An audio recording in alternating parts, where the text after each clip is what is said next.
Welcome to another episode of Reseller Evolution. I'm Scott. And I'm Carl. How's it going, Carl? Yeah, better. A little better. A little better? Yeah, a little better. Yeah. A little better with butter? Well, I got the butter. I got a little grease this weekend. It was pretty good. So we Okay, got. well, We actually had a good day at the booth. So I'm oh, still riding that wave a little bit. nice, Yeah, nice. vintage D&D. That's what brought in the money. Oh, wow. Yeah, So is it figures or books? books, old books, which is my favorite thing. Like I paid up. I remember for this lot, but yeah, I sold them $250 for 3 books. Uh, but they're really good condition books. So uh, that made a big part of my sale for the weekend. But yeah, it And was and good. how? Sorry, what was the value? I was about 250 for 3 books. Wow, Yeah. wow, So that's good. yeah, I was happy with that, and still lots of books to go. I And why not online? because I didn't want to. Okay, what better reason? What better reason? Yeah. Um, if it's fun. I had a whole lot of them, right? I don't know how many I have, 12 or 13 to start with, something like that. If if I only had one book, right, I would actually put the one book online because I when I bring things to the booth, I like to having like lots of stuff. You know what I mean? Yep, Like not just one individual D&D book or one magazine. I like to have at least a few so you can, you can look through a bunch. sure. Because I found if like for items like these D&D books, people are looking for a specific one, right? And uh I just think it sells better, you know what I mean? Yep. So that's the other reason why not online, but online's been pretty good too. I sold my uh what's it called, accordion. So I Oh, sold a children's accordion I've had forever for a couple $100, uh, going with EIS, the eBay International Shipping. So that's nice because it just needs to get to Mississauga. So, in fact, I had another EIS sale just for like a cheap remote, which I was kind of shocked that anyone would want it, like $8. I don't know how much they paid to get it. So, EIS on has been about 25% of my sales right now online. yeah. So, and if like expensive stuff, except for the remote. So, how was your week? Last weekend at the booth was great. Um, I bought two wooden masks over the summer at a yard sale, $25 each, $50 for the pair. He wanted 65. I said, "What's the best you can do?" And he said $50. He goes, "I'm not going lower than that." So I grabbed them. It's $25 each, and I sold them for 125 each to the same guy. Came in and bought both, so that was good. Um, an old tin. It would have been shells for it would have been like gun related stuff, but it was an old tin, right? Yeah. That would have held the shells. But it's probably a $500 tin in really good condition. Ooh. Yeah. Yeah, but mine was it was rusted. Um, so it hurts the value when they're kind of it's not like it was beat up where it was banged around. It was just had some rust on it. But I still got $95 for it. Oh, So okay. I started at 200 and I slowly brought it down to 150, 125, and then I put 95 and it sold. Um, and then it was just a really good day. I even sold five My Little Ponies for $10 each. That's funny considering you made fun of them last Yeah, show. yeah, exactly. I because I listened to the last show. Oh wow. Yeah, This, I yeah. hadn't listened for a while. You know what, Carl, and everybody out there, it's a pretty good show. No, Yes, I but think so. But yeah, it was actually fun to listen to again. And but no, 100%. We mentioned My Little. I yep. think I've actually put it down because I Yep. had some My Little Ponies and I put them in there maybe 2 weeks ago, right? But the thing is, and Steph said, "Oh, they're way too much," and I'm like $10 each, right? And I said because there could be a one off or there could be something in here. So what I'll do is I'll put them all for $10, and then after a couple of months or after Christmas, I'll put them down to $5 because Yeah. they'll pick whatever they want. because there's Gen 1s that, like, if you go on there, you'll see some for 200 and you'll see some for $5, right? Like, they're really all over the place. And I don't know. So I just put $2 or sorry, $10. And so anyways, that's what happened there. So we'll let it ride out for a little bit, and then either I'll lump them all together or I'll do whatever. But I That's totally funny. got my money back. Like, I mean, that was they came in a lot where I paid $300 for a ton of Tonkas, Yeah. and then they had this, and they had some Smurfs, they had Cabbage Patch Kids, but the little figures, the little rubber plastic figures, right? Yeah. They had all sorts of stuff like Pokemon, Mario, Simpsons. They had all sorts of figures, but they had all sorts of different toys too. Like, it was a big bulk buy, and it was actually someone in Simcoe who was a listener. Him and his Mm. wife were listeners, so they contacted me. So Oh, that's cool. yeah, Wow, yeah, this is worth something then, this podcast, right? yeah, yeah. So I got that last. I think I got it this year, but in the spring, Mm-hmm. so 2025. But it would have been in like maybe March or April. Um, that's kind of where I think we got it. But anyways, the Tonkas have been selling very well. Some are in really good condition to the point I'm going to put them online. I sold a couple of cars in the $65 range, but they're little tin cars, Yeah. not pressed steel cars, but they weren't Tonkas, but they were a very desired car. And there was one in there probably underpriced. It went very quickly, but everybody was saying like you don't see them anymore. It was a really rare car. But anyway, I'm kind of rambling on. For the most part, it's been going well. I even had a good pick. I even got invited to a pick. Yep. Uh, Someone here at a yard sale. They're more of a collector, but they buy a lot of stuff and then they'll trade for what they want, or they'll take what they want for themselves and then he'll sell it mostly to get his money back. You know what I mean? Okay. So he has a very good eye and a very good, really good knowledge. He's about my age, um, which is 25 years old. Yes. Yes. 25. 25. But no, and he lives really close by. So There you he go. sold me the comics and the spin around comic holder, and then this time he sold me a large collection of GI Joe. And Oh, you're dude, talking about like this is such a tease. You're talking about all the stuff I like. the Like, GI Joe was phenomenal. oh, I'm I paid jealous. $500 for everything, Yes, but but there was 5 complete dolls, 4 bearded, brown hair, 2 with red hair, and then 1 unbearded. They're all about $100 a piece with no clothes, but there was tons of outfits, yeah. and they can range anywhere from like $20 to, dude. I got a pair of pants here. Um, I'll grab them. I'll show you after the show. But Yeah. this is a huge bolo for anybody looking at GI Joe. They are the G-Force pants that the pilots would have wore. So they go for about $200 just for the pair of, like, they're they're they're like the size of Barbie type No, sizes, right? 12-inch these are action figures. They're not dolls. They're action figures. action figures. But anybody who doesn't know, because there's different sizes, these are the 12 inchers, right? Yeah, the old 12. Yeah. So if you can imagine the clothing that they would wear, well, these are G-Force pants. Now, if you look at auctions, they've gone for $100, Yeah. but most of them go for like the $200 range. There's only 2 available. One, the person is asking $450 Canadian, and the other person is it was a 6-day bid, so today's probably 5-day or 4 days to go, with $100 reserve. So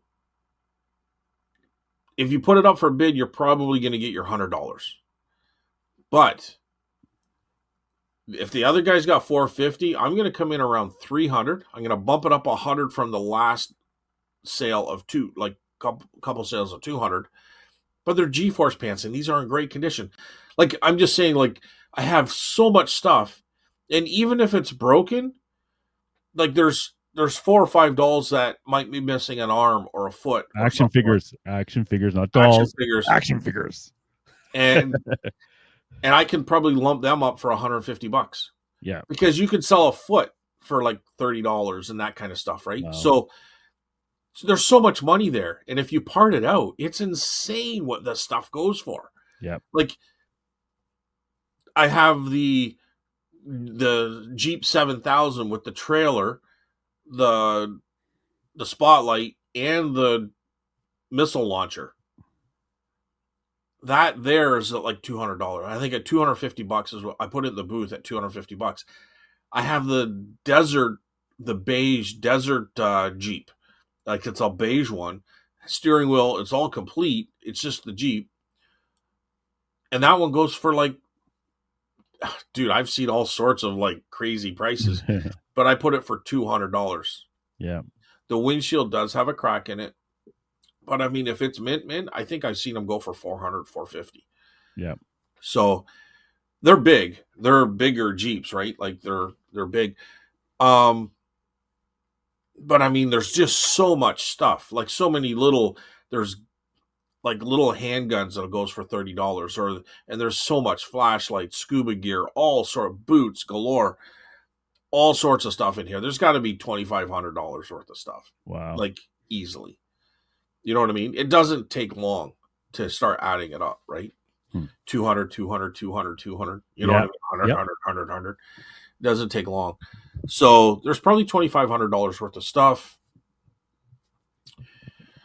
And but not only the value, the learning of what this stuff goes for.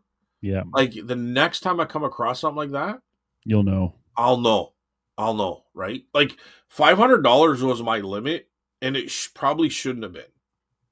But that was right at my, like, he sent me some photos, and I don't know nothing about G.I. Joe. I just know they're collectible. And I'm like, because it's hard to find these old dolls. You can find the small little ones. I found those, but I don't find the 1960s, 70s stuff. And probably 750 was probably where I could have landed and still been well off. So I'm glad he said 500, and I'm like that's fair. I'm not gonna bicker because I don't know what I'm doing. You know what I mean? Yeah. Dude, this guy's VHS collection, amazing. Like, there might be a handful of guys in Canada that have this type of collection. And it's all horror, and it's all old, and he knows everything. You can tell him a VHS. He's been collecting since the late 80s. He's been collecting this stuff. Wow. So he got into it out of passion at a young age, not even there for the money. But I don't know, dude. There could be 50,000, there could be 10,000, but there is in value. But there was so much VHS tapes, and they're all like, he was pulling out the original. I seen it for $1,500 online or $3,000, but it was the Halloween, the yellow box, like the old. Yeah. I don't know if it's the original or what, but he pulled that out. He's got Texas Chainsaw, and then he's got some obscure, like, Jesus versus zombies, and like wow. really crazy 70s stuff, right?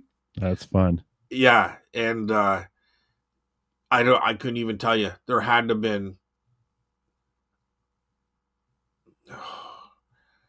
there had to have been close to 1,000 tapes, right? So,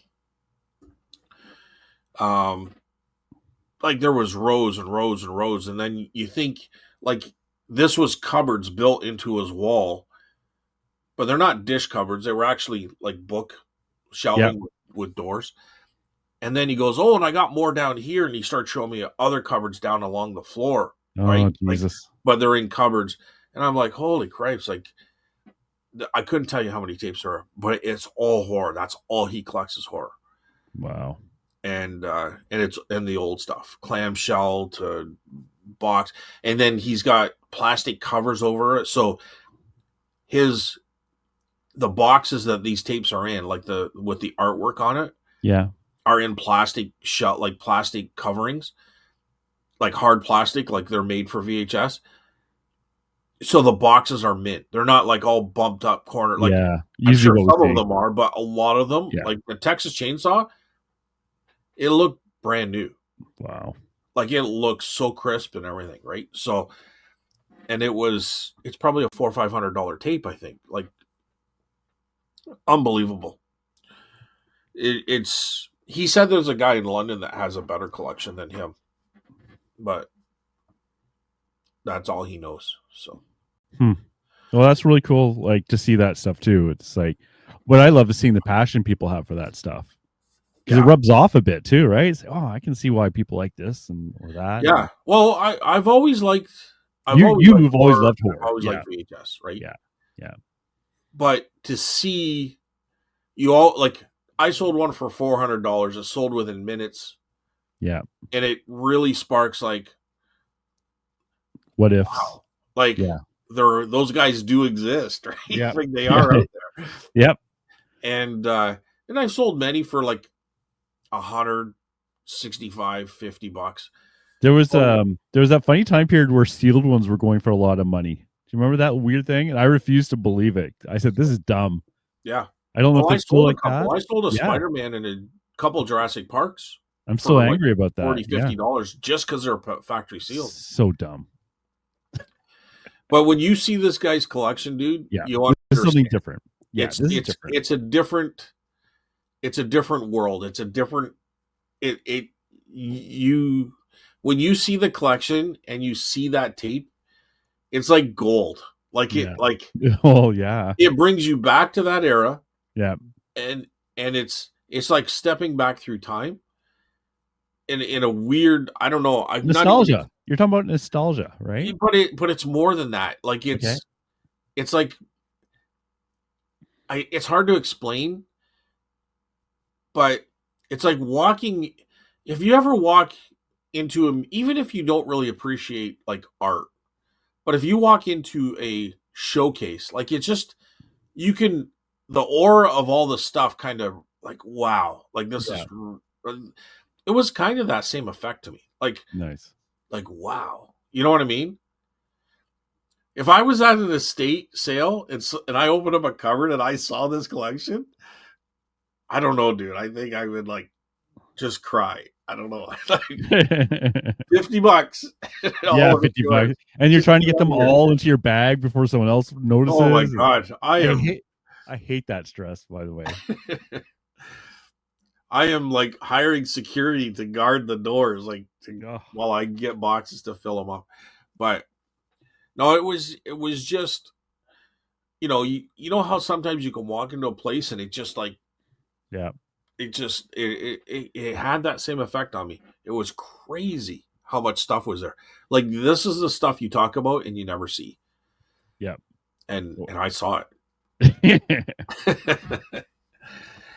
But no, it was really good. Yeah.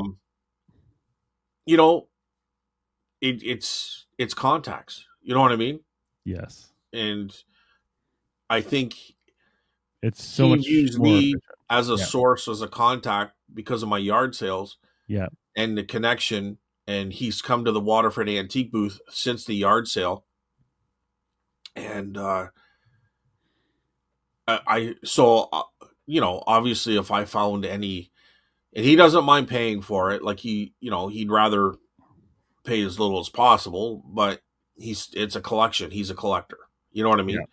So if I come across a big collection or of anything really, like whatever he's into, so we both kind of have that mutual understanding of where each other are. You know what I mean? So, Meat on the bone still. Yeah, well, but it's a it's still giving sourcing. value. Yeah, We can source and yeah. from each other type thing. So That's very valuable, right? Like a friend of mine I think so for was sure. talking about that. Like he met a new contact that does storage units, and he bought a good collection off of him. And I said the big value there is almost like that contact Yep. Where now you're not going to dicker each other around. You'll Yeah. actually show up. And I have another contact from the booth. Um, they're frequent. They frequent the market quite a bit, so they would have saw my sign. Yeah. Um, so I might go there Saturday. One of the things, he's got tons of cameras. He was a camera collector, Yes. but he also has lots of other stuff. And him and his wife need it gone because they're downsizing and they cannot take it with them. Yes. So I just kind of put him in line to where my mindset is. But he did, and I said, "Is there anything else besides cameras?" Because my thoughts are, he understands cameras. They may be a hard negotiate. You know what I mean? Because I'm not a camera guy to the point where I need them. Because I could go out in yard sales and pick them up for a couple bucks, and that's really what I do. Yeah. But because he said he had other stuff too.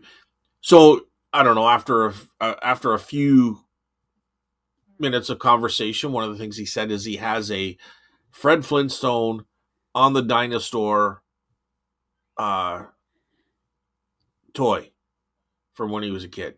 Have you ever seen that? Nope. Nope. If it comes with a box, it's like $1,500. Oh.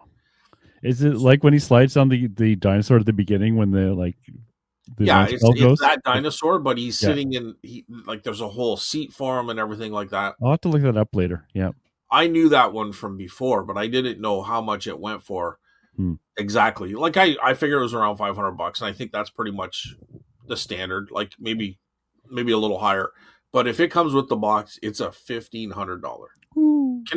I love toys. I love toys. We're taking Canadian. We're talking Canadian dollars, right? Yeah. But so hopefully he has the box, right? So he has to get rid of it. He said. So, anyways, but that was one of the things he had mentioned. So I've gotten a lot of people take my business cards, but not a lot of contacting after that. So I need to twerk something. I need to tweak something.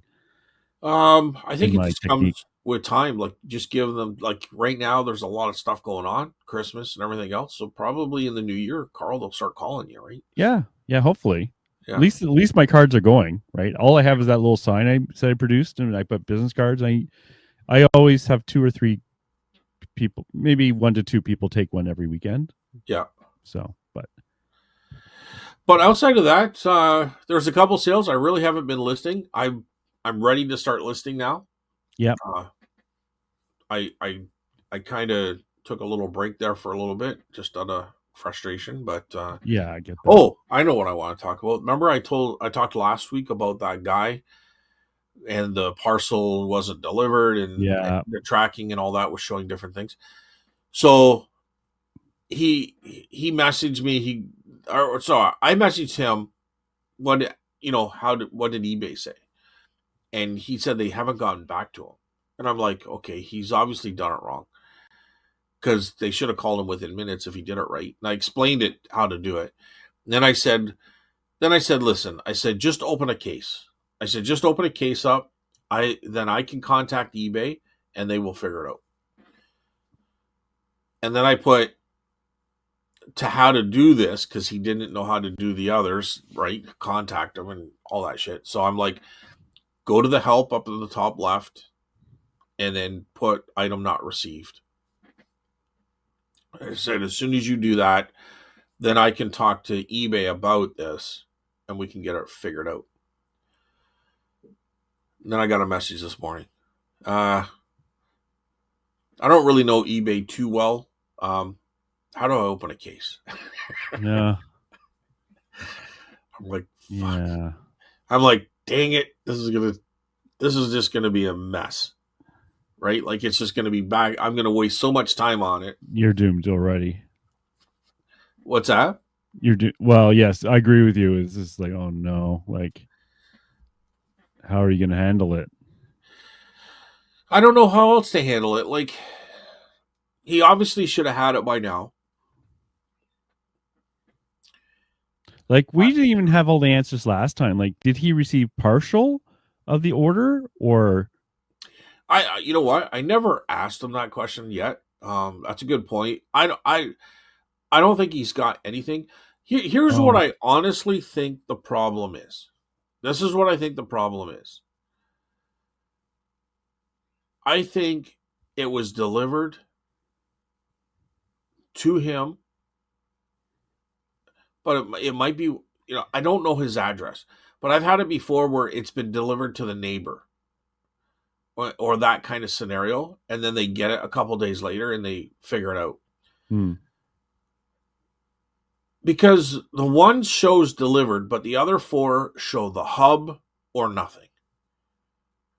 I don't need to hash it out like I did last week. Like it was, I Yeah, don't we want to we bore we everybody. yeah, I don't want to. Yeah, we talked about that But and how we feel. that's, I'm thinking something like that must have happened because I don't know. I don't know, dude. I don't know. It just, the thing that really gets me is the tracking should all be the same. It's like if I called your number 5 times and I got 5 different people, but I'm dialing the same number. Makes Yeah, no sense. yeah, If I'm calling the same number, I should always get you. I shouldn't get someone else if I'm dialing the same phone number. yes, Well, if I have the same tracking number, I should get the same results. It doesn't matter what parcel it's the same tracking number. Like, dude, I've checked like every single number lines up. It's all the same. I just copied and pasted it. How could it not? First of all, but I double checked to make sure it all lined up. How could I get 5 different or technically, I guess I'm getting 3 different results on 5 different items, but it makes no sense. yeah. That's why you have to have him open the ticket because there's not much you can. You're like we said, we're all speculating Yeah, on what happened. well, I can just And block them and move on. Like yeah, you could. I don't want to do that, and I'm not. I told him to open the case, and I'm going to Yeah, help him out. But like, is this really my fault? Like I've done what I had to do. Why should I be the one stuck with this? You know what I mean? yeah. Well, we'll find. Hopefully, you'll find out what a bit more in a positive way. I don't know. It sucks. I know. I know. It's like it's the ones that you can't. You have to. It's like you have to keep dealing with over and over and over again, Yeah, and it never feels like it's good resolve. but I got a feeling. And it's only a couple $100. I don't really care, but I got a feeling I'm going to get stuck with this one. I'm going to have to eat this one because eBay, I can say, hey, this one's showing it reached you. This one's showing it was delivered to the guy. And they're going to say, well, we got 3 here that says it wasn't anything. Yeah, Right. yeah, yeah, And I'm yeah. going to say, but it's the same tracking number. How could that even be? I don't know. It's going to be a mess. It's going to be a mess. It's going to be time consuming mess is what it Yes, is. I agree with that bit for sure. So I'm going to have to sit here and say, do I just want to take this one and or do I want to sit here and go over and over and over and over and over, talk to people, sit on the phone for 3 hours, that kind of shit. So Yeah. Um. Well, hopefully it'll turn out right, but I think. Well, we'll don't. If he never opens the case, you'll never have to worry about it. Can't figure it out. I just block them and it's done, right? Exactly. And I'm sure there's lots of people who would do that, but we're not those people. Well, I don't know. Not on air, we're not those people. Off air, was a completely different thing. I'm thinking, uh,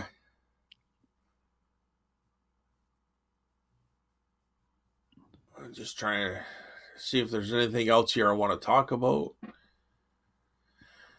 Not really. Nothing super major. I Go ahead. Sorry. I was just saying, like, I have some like higher end toys I'm gonna start lowering prices on because I haven't lowered prices on anything probably in a year. Especially when everything you know what hit the fan. Yeah. And like you, I got discouraged, right? But now things are selling. Like I sold my accordion, so that's going off, and that tape worth way too much money that went off. And say, okay, now it is Q4. Let's be honest, this is usually the best time by far, right? And now it's just like, ooh, I got a sale. But it's still encouraging enough that okay, I'm going to start actually listing some of this stuff. Like the other nice thing too is like I've been for Carl's weekly AI chat. It's been encouraging me to actually put a lot of stuff in the booth efficiently, and I think it's actually starting to pay off just in terms of like less stuff in my house, and also things are nicer at the booth.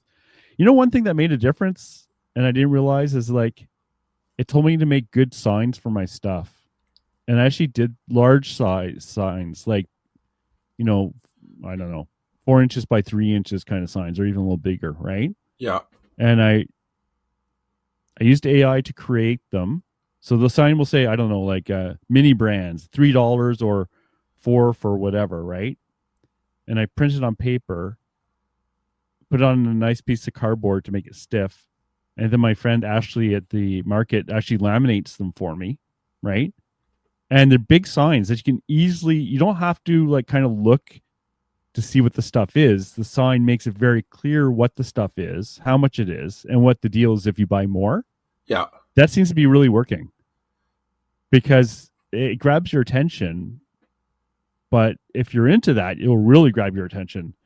And I had little tiny signs, but they weren't good enough. So I'm being really happy with that because it's creating more traffic. Or I had one really good weekend, and now I'm just assuming it's all AI that helped me do all that because I actually followed what the hell it said to do. But it's also November, right? So, anyways, Yeah. Well, I mean, probably has a little bit to do with everything. it's a bit of A and B and C, and like, but the nice thing is I can actually start walking around here again, so that's Yeah. good. Yeah. Starting to get like that too. I kind of feel a little lost. Everything was tight for so long. It's like, And soon there'll be an auction, and then we'll get a bunch of junk and like make a big mess again. yep, that's right. But Sorry, go ahead, Carl. I was just saying, I've been bringing 4 or 5 bins worth of stuff every weekend, so that's good too because it's like makes my wife a little happier too when she sees stuff leaving the house, not just entering the house. Yeah. Oh, and I got the Christmas lights up, so I'm happy about that too. Oh wow. She was complaining though. She was saying like some of the lights are pointing up, some of the lights are pointing down. I said, I'm not going back up there. It's done. I don't care how wonky it looks. You know what, Carl? Next year, all the neighbors will do the same thing because they'll drive by and they'll say, "You know what? That looks pretty cool. That's different." It's different. Yeah, exactly. And then you'll straighten them all up next year, and then your wife will say, "You know what? Everybody's got them all crooked and pointing different directions. Why don't you do that?" Yeah, exactly. Had to be with the trend. That's what goes on here, buddy. Yeah. But the other thing I've been trying to learn is like I got a bunch of like box lots occasionally of toy cars of Hot Wheels, not Redline, but some I think they're called black tire ones, and someone's telling me the difference. But one was one of those. Do you remember the little? You probably don't, but the little Hot Wheels that they would show damage on the vehicle, so you could like flip the front panel, and the one I have is actually worth like $40 or $50. Usually they're not worth that. Usually they're worth like 10 to 20. Yeah. But it just happens to be a rare one. Nice. But oh my god, it's so boring for me to go through toy cars looking for the value. Like I Google Lens them, right? But it's slow going. So well, what I do with toy cars, and usually they're banged up, right? Because they're in a toy box or something. Yeah, those I will check for red lines, and then everything else I'll put in a bag of like 10 to 15 or something like that. So say maybe I put 12 in a bag, and I'll put $10 for the bag. Yeah. So I've done that. One thing I did do this. Oh my god, it's frustrating, so frustrating. So eBay I don't know if you got it, but your is it the seller hub, like your front page? Yeah. It's been changed or it's altered. Been changed. Yeah, I noticed that. Well, okay, so when the crap hit the fan end of August, and I had to take a lot of things down. I only put a few things up because wasn't sure exactly how everything was going to play out, right? So toy soldiers, books, and a few things like that. But the other stuff was kind of in the ended category, so that I had already done the work, and then when I Oof. felt the time was right, I could bring them back in. I know where you're going. Yeah. So yesterday I thought, you know what? I'm going to list this kind of Yeah. stuff first because the work was all done. And you know what, Carl? It's been 90 days. No, but I think it's because they did the changes on the thing. They're all gone. Because Has it 90 been? days, that was the end of August. So we're like Oh, September, October. I still have a couple weeks before. we're close though, Oh, right? I guess it's 75 days or something. Maybe it hit that mark then. I think it was 90. Like I get those warnings too. Uh, I think and I'm it's like, like one day this is 75. gonna disappear, and I'm gonna be really upset. Yeah. So I probably hit that day thing. I thought it You was might because have. they switched the thing. So anyway, yeah. Yeah, So that all sucks. that work for nothing. I All know. that work is gone. I know. And it's very frustrating. It So I is. decided to okay, so what made me think of this is because you had said that you were like changing the prices on some. I noticed a few things have gone up in value. Oh, what? You think they would have sold then? Well, no, because they were in the ended category. Oh, They weren't even up. oh no. Yeah. Um, but a few things a lot of things I'm gonna actually put in the booth. Why? Well, I'm asking the same question you asked me for the books. no, I have a reason because first of all, I don't want to sit there and list it again, Yes, I get that. and it's not ones that would have went up in value. It would have been one of the ones that kind of stayed or maybe even gone down. But it's one of the ones that I'm going to take a drop on them anyway by putting them in the booth. So if they're maybe I had them 75, I'll put 45, $50 on them, that type of thing. Yeah. But I think they'll actually sell quicker in the booth at a discounted price. Hmm. Like it's one of those things that oh gosh, like I had some brand new tennis balls in the package, and I think I had the pair of them for like $40 because they go for about $20. So I'll drop them down to 20, like half price. I'll put Mhm. $10 a piece or $12.95 on each of them. But they're brand new tennis balls in the can. They'll just sell out of the booth at that price. You know what I mean? Yeah. That's Yeah. kind of that threshold where people will just not think about buying it. They'll just it's cheap enough to buy it if they want it. The two wooden masks, face masks, have sold out of the booth very quickly. I Yeah. have a third. It's completely different, but it's still a wood carved face mask. So I'm going to put that in the booth, drop the price a little bit, just stuff like that.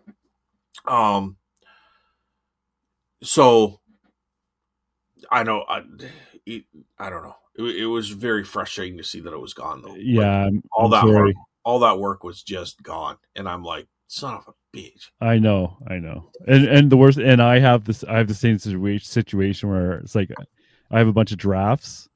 They're not that old, but they're getting there that I put work into, and they've been sitting there since the end of October. So I still have some time. But one day I'm going to come here and they're going to be gone, and I'm going to be like, son of a gun. But But I was glad to get the inventory done again, just because there's been so much crap happening. I did an inventory probably in the spring, but or no, I would have done it just in July when we moved here. I think I did it, but it was nice just to do an inventory again, just to kind of. But there wasn't anything missing. Like I mean, I only had 270 listings, but there wasn't anything listed or in like. Well, most of it was ended, but there was nothing in my inventory that wasn't listed. Does that make sense? I yeah, don't. yeah. And I'm saying, yeah, I know what you're saying. And for me, it's usually the opposite. But I But had then a again, weird I situation. wouldn't know that this time. I'm trying to like as I'm speaking out loud, I'm kind of thinking, well, how would I know that this time? Because I don't know what I'm only going by what is listed in my store. Where before it would have been I would have been doing it differently. Okay. Like for me, since I have bin numbers in my SKU, whenever I get a new bin to put stuff into, Yeah. I just double check that everything that is in the bin is actually already in the bin, is already listed on eBay. And usually I find there is stuff in the bin that for some reason it's not listed on eBay. Like the listing disappeared somehow. Well, okay. Maybe I didn't explain it because you kind of like paused, like, okay. So, Yeah, I was a little confused. Yeah, I'm okay. looking at. So my inventory would have still had all those items in the ended list that had disappeared. Yes. So now they're So, stuck in there. so I had to do my inventory anyways, Yes. Yeah. but I wouldn't know by going through my inventory if it was part of the ended that is now gone Yes. Because it's or gone. if it was just not listed because it disappeared on the eBay Yeah. list. Okay. Now I get it. Yeah. Yeah, that's what I meant. Yeah. So, because as I was talking, I'm like, well, I wouldn't have known anyways because all that ended stuff was gone too. Um, It's not a bad idea, anyways, to go through once in a while. Because sometimes, like I said, listings do disappear, but I only do it, like I said, when I have to go through the bin. yeah, My problem with stuff on the shelf is like that never gets double checked. So something could be up on that shelf that's I think is listed on eBay and it's not, and it can sit there for years because I don't right, really do an inventory of the shelf stuff. So, but that's so low on my priority list. yeah. Well, it's gonna. I mean, it's okay when you only have a few hundred, but if I ever got to like thousands of Oof, items, like yeah, that would be a nightmare, that's right? the summer student job. But yeah, I don't know. There it is. That's pretty much it for the week, dude. Yeah, I think so for me too. Like I can't think like um going to an auction maybe this weekend. We'll see. Nice. Uh I mean checking Facebook a bit more for deals. I like it's I saw some like just cheap toys like that would sell okay out of the booth, but like after I account for travel time, it's not worth it, you know. Like, but that's okay. I got enough inventory. I have so many Smurfs though.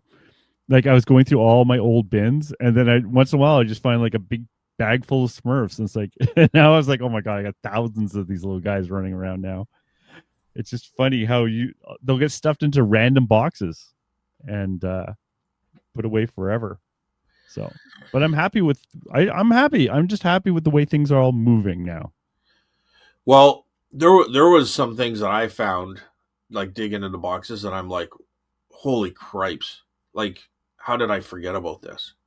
You know what I mean? Oh yeah, I got definitely lots of that still. And one of the things is sitting right here, Carl.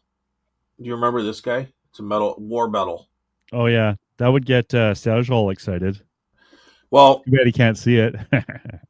I'm going to not put my glasses on because they are not here.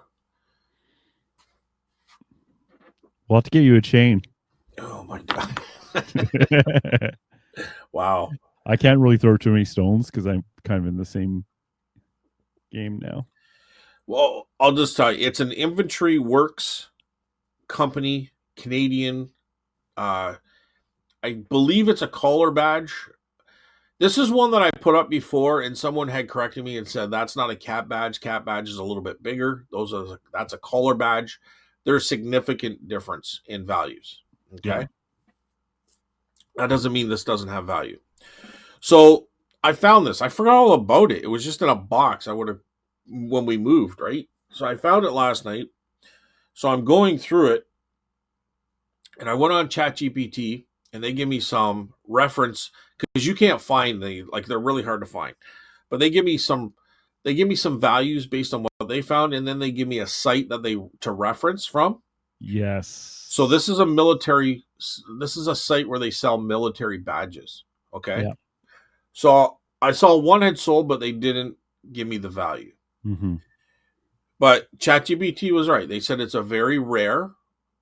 It's a very rare badge.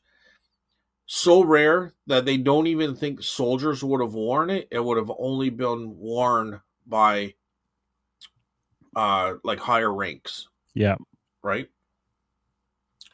So if it's a cat badge, this guy has one listed for and this is all he does is sell military badges, military stuff.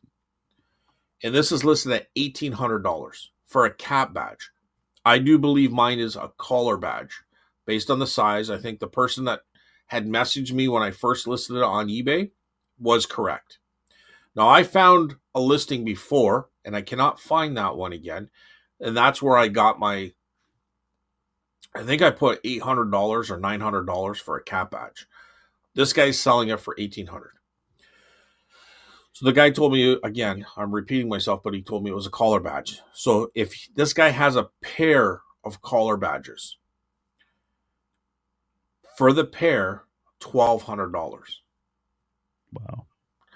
So I think we're probably looking at $600. But the fact that I can't find them, I might go $700. ChatGPT told me that their value is between $400 to $700, so I might try the $700 just to see what happens. I know you know this, but ChatGPT, when it comes to values, I don't trust it.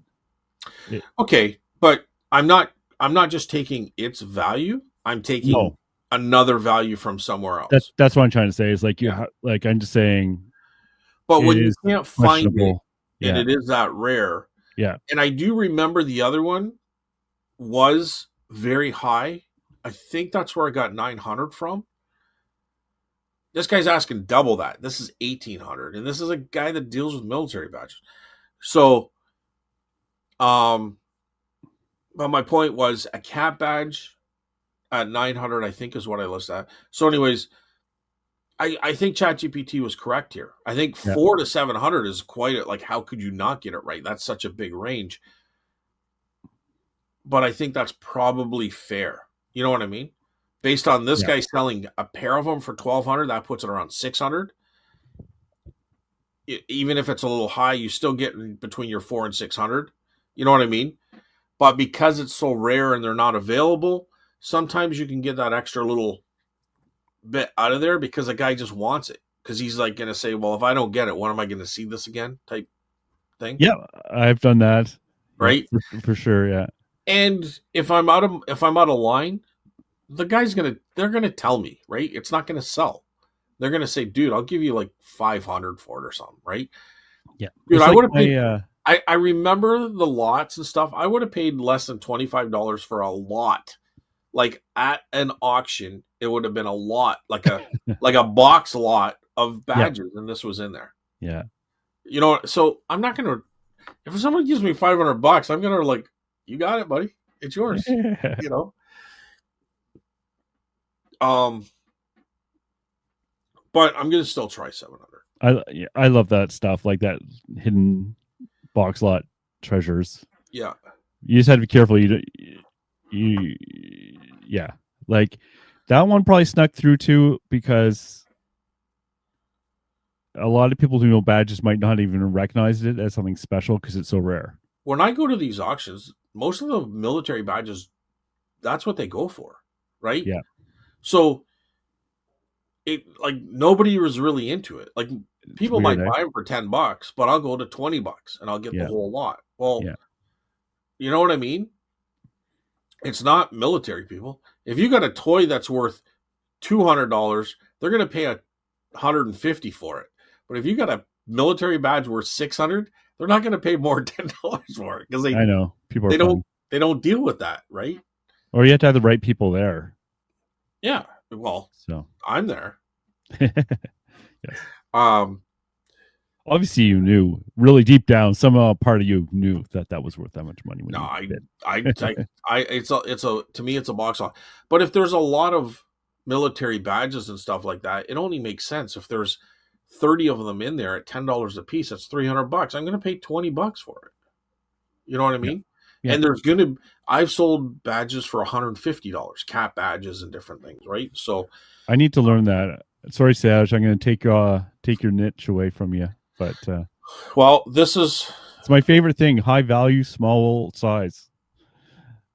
So, Siraj, if you're looking for the proper term on this, and you can look it up, this is 3rd infantry. There is 1st, 2nd.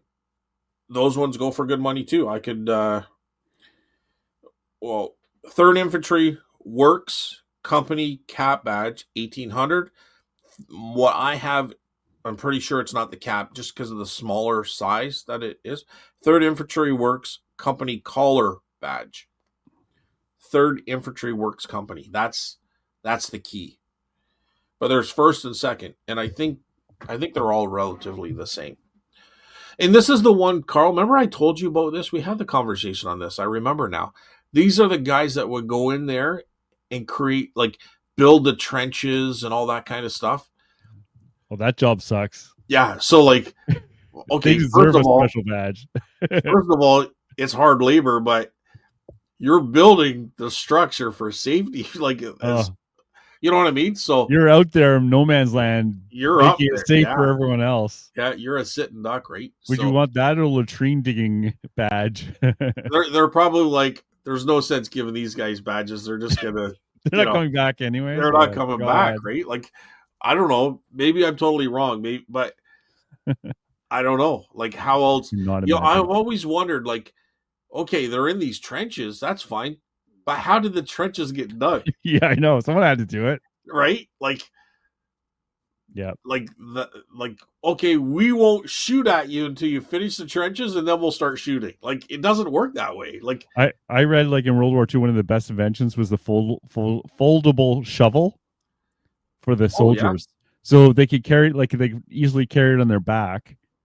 But they said, like, when you're getting shot at, any cover is good. So you can dig a hole wherever you are. You will dig a hole when you're being shot at.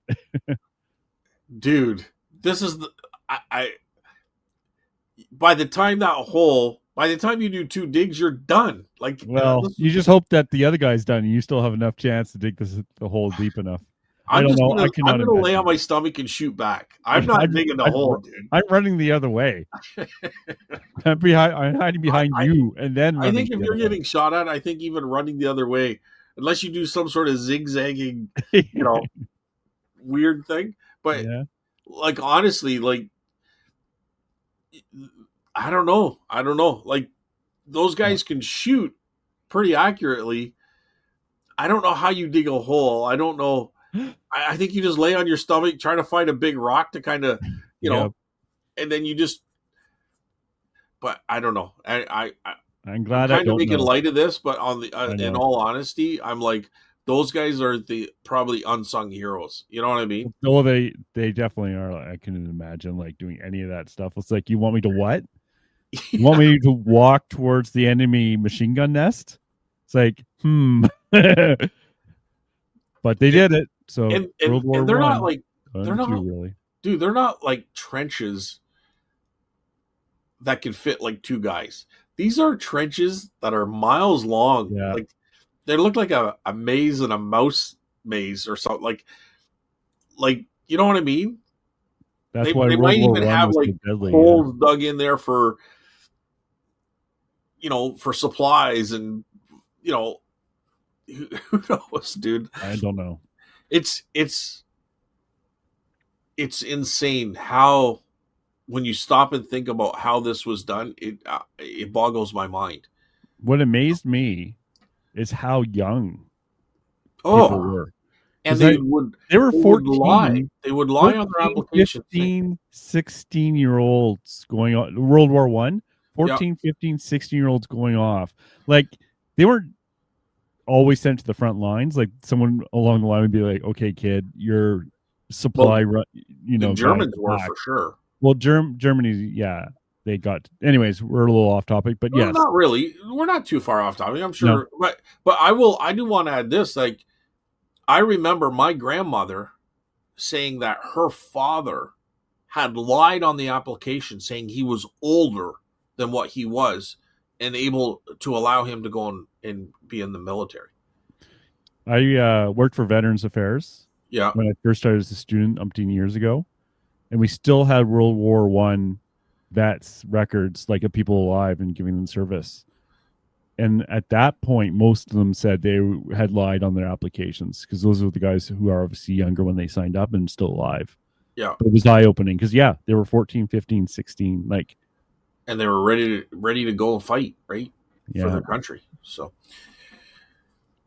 crazy times, different times for sure. But you Anyways, know, cat badge. Like I'd love to learn metals and stuff like that. It just feels a little. For one thing, it feels like it's overwhelming because there's so many of them, and I'm sure a lot of them have no value. yeah, a lot of them are in the $5-10 range for sure. Yeah, And then we there's other ones. But wait. We did sell. My friend John did sell a medal to. I think actually Salge bought it this week. Oh, maybe it was someone else. Maybe it wasn't Salge. A medal this weekend. It was a Star Wars medal. Like that ceremony where they give them little medals at the end of the first episode. Yeah. It was one kind of like that. Someone got it, so $5. When did we Salge? I can't remember. Sorry, Salge. I know Salge bought a bunch of stuff off of me this weekend, so thank you, Salge. But yeah, Very good. Yeah. Very good. All right. Yeah, nothing too else exciting happened. Like I said, I'm happy with EIS. Like some people can be complaining about it. Yeah. Saying that when things get to that hub, it can take a few days for some reason. But I never look, so I haven't experienced that. There has been bugs where like people are like part of the EIS and they didn't want to in inverse, right? I was talking to Jess from Storage Warrior. She has a podcast too. Yeah. A little bit. Because she was saying like EIS won't show up from her listings when it should. And I was suggesting I've had bugs like that too, where end and relist will actually fix them often. I haven't heard back since I mentioned that, but there's still a lot of people figuring it out. But, knock on wood, I'm happy with it. But some people are not. But once you opt in, I think you're doomed. I don't think you can opt out again, as far as I know. But I can't really, like, unless you're having issues like you're having, like, I can't really see an I'm issue. not having issues. Oh, okay, yes. I shouldn't say that. He's having issues. He's having issues. Yeah, I got my money. You got your money. Yeah. So unless you're having some other issues. Oh, one thing I'm happy about, and none of you bastards better change this, is my negative finally scrolled off the end of the 1 year, so I'm back to 100%. Oh, nice. Now, but that being said, some bastard listening to the show is going to buy something and give me a neg. So, but the worst thing is now I'm at 100%. Now I care if someone gives me a negative. Once you're already off, and once that purity is gone, you're like, yeah. Whatever. It's just hard seeing that thing there for a year. It sits there a long time, dude. It does. I got one negative. Everything else is fine. One negative. I think mine's done in February, if I remember correctly. So. You have to remember it. That's the worst thing. There's not even a date on there. Yeah. So it's like, is it gone? No. Is it gone? No. But it just says 12 months.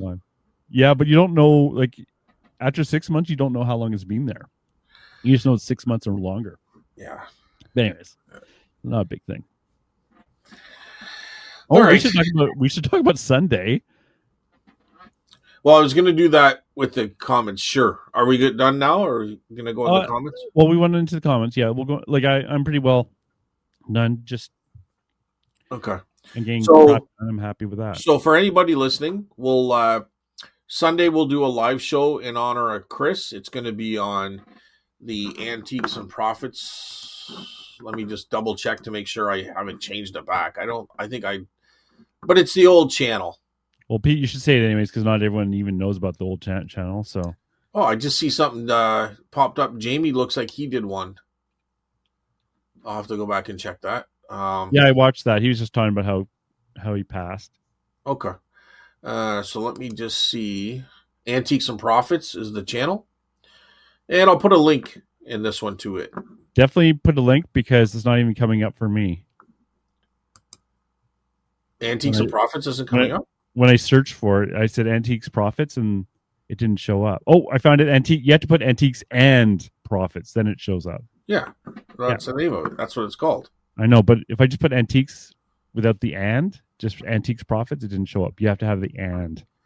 Oh. Well, first of all, go check out Thrift on Fire as well, because he did one on Chris, and I think Jamie's actually going to come on to our show if he's available this Sunday.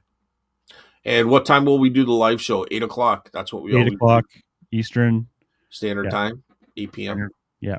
Antiques and Profits. And we'll see how long it is. Might not be a super long show, but we'll see how I'll it talk flows. to Adam too. He might be busy, or he might just pop on for a bit to say hi to everyone and blah blah Yeah. blah. But um, he might not be able to be on the show, so you'll be on it for Yeah. sure.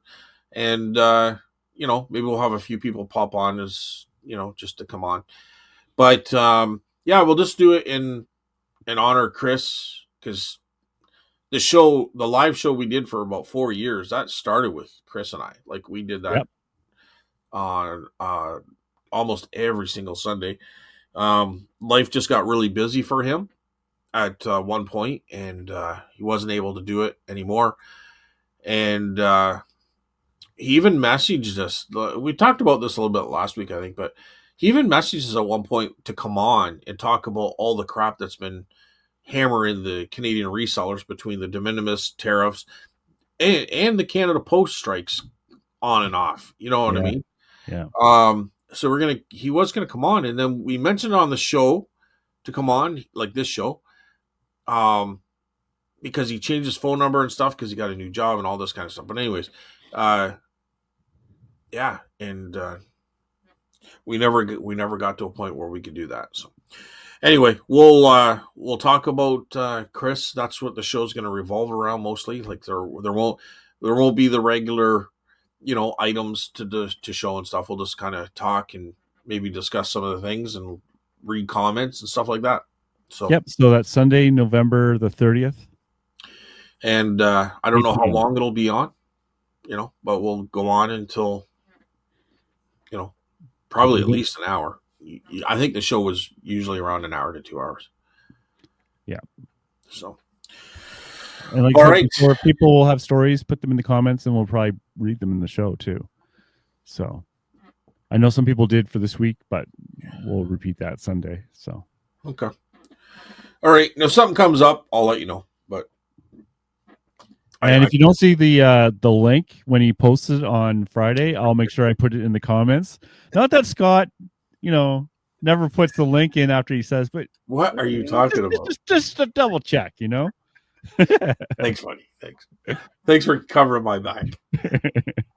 But all right. So, we'll just go to the comments, I guess, now. And so last week it looks like I screwed up with Spotify in that I dropped and drag and drop the wrong video or the wrong audio. Yeah. So I did end up fixing it, but it was probably 2 days in or something. Somebody thankfully messaged me.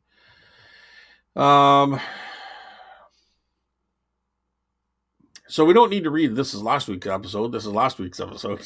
Those comments. So we'll move on. Do you want to start, Carl, or do you want me to Yeah, start? so it says shows 5 comments. I see 4, so I'm gonna do the one I see. TJ. Hi, I'm excited this week. I sold a pair of my grandfather's cowboy boots from 1987 that I found in the house. They were beautiful. So do you ever sell cowboy boots or shoes and stuff like that? Out of the booth I have, yeah. Yeah. Yeah. I sort of have a pair of women's cowboy boot looking things, but they're made of rubber. They're actually like a rubber boot. I have them listed on my store. I think for $40 or $50 or something like that. But they're cowboy themed. They look like cowboy boots, but they're rubber. Believe it. They're on your eBay store? Yeah. Oh, that would I totally have in the booth because the size, but well, I tell the size in my store. I know. I'm just saying what I would do. Because sizes, people are weird, but you do you. I'm not saying it's wrong. I'm just saying what I would do. I'll do what I want to do. Scott's giving me the look. Like what the hell is that about? You're doing it wrong, Scott. Let me tell you how to run your business now. I don't care. Anyways, yes, TJ. That's cool. Yeah, I've never sold shoes. I put my jacket in the booth though. I was happy I did that. If the cowboy boots are in good shape, they can go for good money, especially if they're like a snake skin or something like that. Then they have some really good values. I don't think I've ever come across cowboy boots out in the wild. Really? I see them all the time, but they're usually beat up, right? Hmm. So I should actually see if there's distress, like a leather jacket can be distressed and still have some good value, right? Or a denim. I should see if cowboy boots are the same. Probably not, but No idea. I don't know. Uh, in regards to the lamp, it is heavy, over 2 feet tall. It's painted to look like greenstone with crackle finish. It's got a brass base. It is by Liazane. It is stamped December 1993. And has the matching finial still. Yeah, finials are really important for lamps. I understand. Sometimes people just sell the finials. I know the Aladdin electric lamps, the Aladdins with the, I don't know, I don't think it's alabaster. I think it's called something different.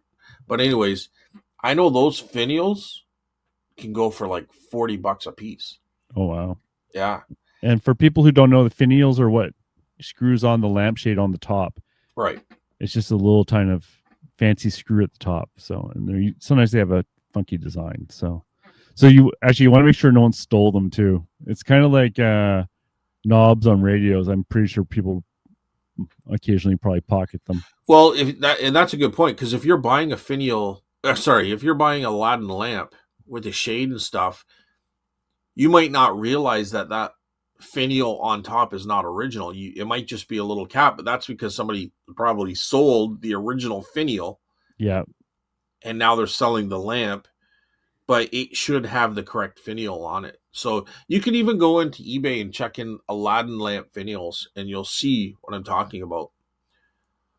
Um, Finials might be something you might find in box lots too, or on occasion. Most And definitely, and you might even get a whole box of the finials. I've seen that go for like $300 or ooh, something, like for 6 finials. You know what oh I mean? wow! Yeah, it was insane. I thought, oh, I'm gonna sneak in here and grab these finials, but that Just was, put some of the finials in another box lot when they're not looking. yeah, exactly. But yeah, I got beat up on that auction too. Oof. Just punch me, just punch me. Anyway, go ahead. Go ahead. It is too heavy to ship, so have to hope a local or decorator recognizes what it is. And also, I'm sorry to hear you lost a friend. Oh, thank you, TJ. Yeah. Yeah, he YouTuber, fellow reseller, and friend for sure. Uh, So do you see another comment? Because it says 5. I only see 4. well, I'm just, I'm just wondering if we should check out what a Liazan lamp is, because I don't know what that is.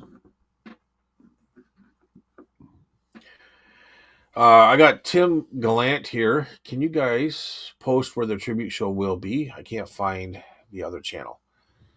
Yep, we'll leave a link in the YouTube.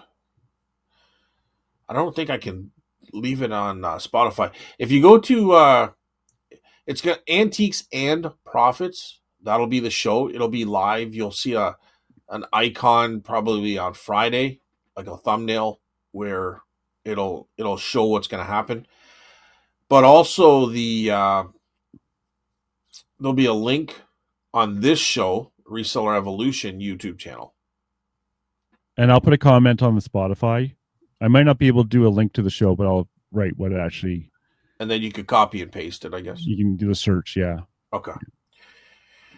And Yep. I'll harass Scott to make sure he actually gets this stuff up. You never harass me. What are you I talking never. Hey, that's true. I never say anything. This is No, the I only didn't time say, This is I the didn't. only time I care. It's like, okay, well, whatever. They'll be up eventually. um. Okay. Do you want to?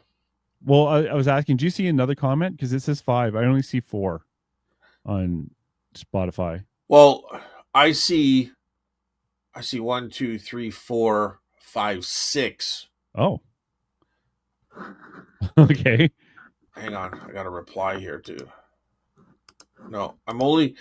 So what I'm seeing, I don't even know if they represent everything you're seeing. So what I'm seeing is the two we just read, and then I'm seeing two.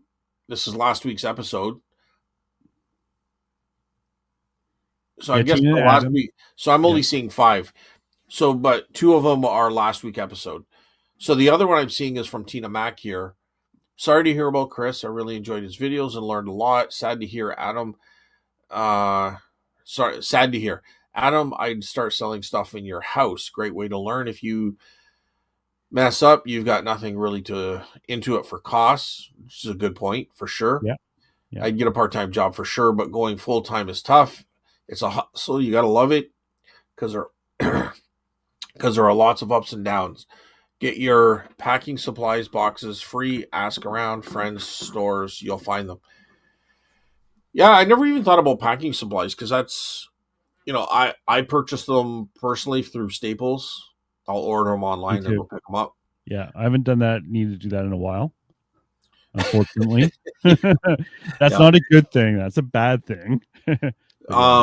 But definitely to start out with, I would, you can Frankenstein boxes. Learn how to Frankenstein boxes too. Ugh, That's huge. it is I, big, but I try to avoid it if I can. But yes. lot. I learned a lot from Lonnie. He's got a channel called I'll Pack It or I'm gonna pack it or something like that. That's on Shed Flips. It's a spin-off channel.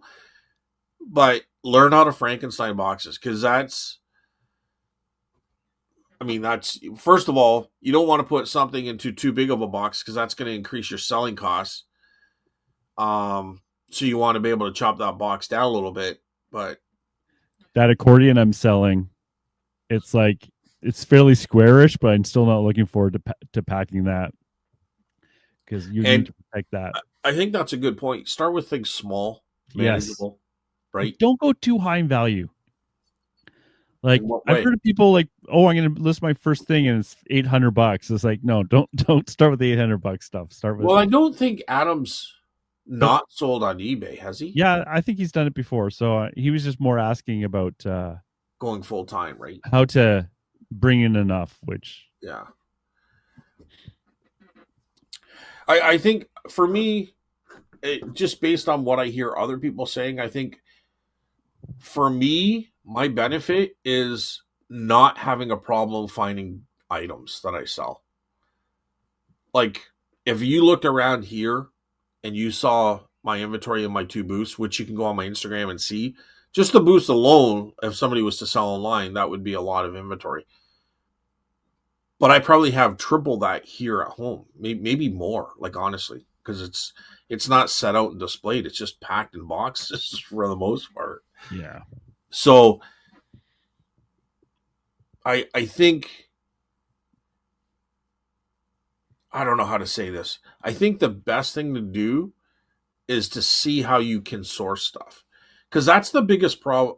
Maybe I'm wrong, but that seems to be the number one issue amongst resellers that I find is the ability to source good stuff. cheap. Yeah, cheap enough to make a good profit. Yeah, I agree. Right, or to lose. You know what I mean? Because if you're paying 50%, other than Craigslist Hunter, which has a different model, like I personally couldn't run it like that.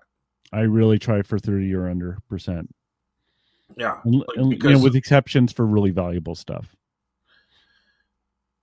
but Pete's running it differently because he has people working for him and all this stuff. So sure, his costs are more expensive, but he has a well-oiled machine that just keeps pumping out stuff, and he has people bringing tons of stuff to him, so he can Yeah, run on higher volume with a smaller margin. and Scott's talking about Pete, the Craigslist hunter that has a storefront. And he has a store and everything else. So, but for me,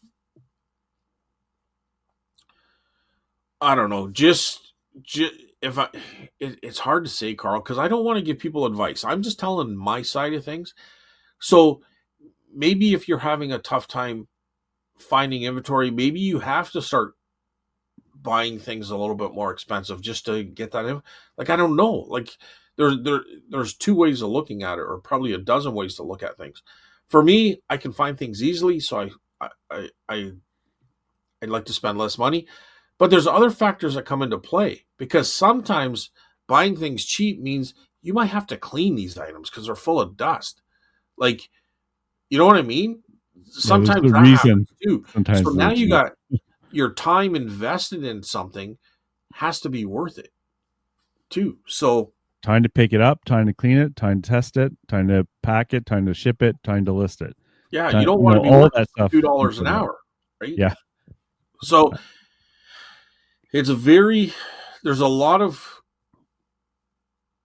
I don't want to say complications, but variables that can mean success.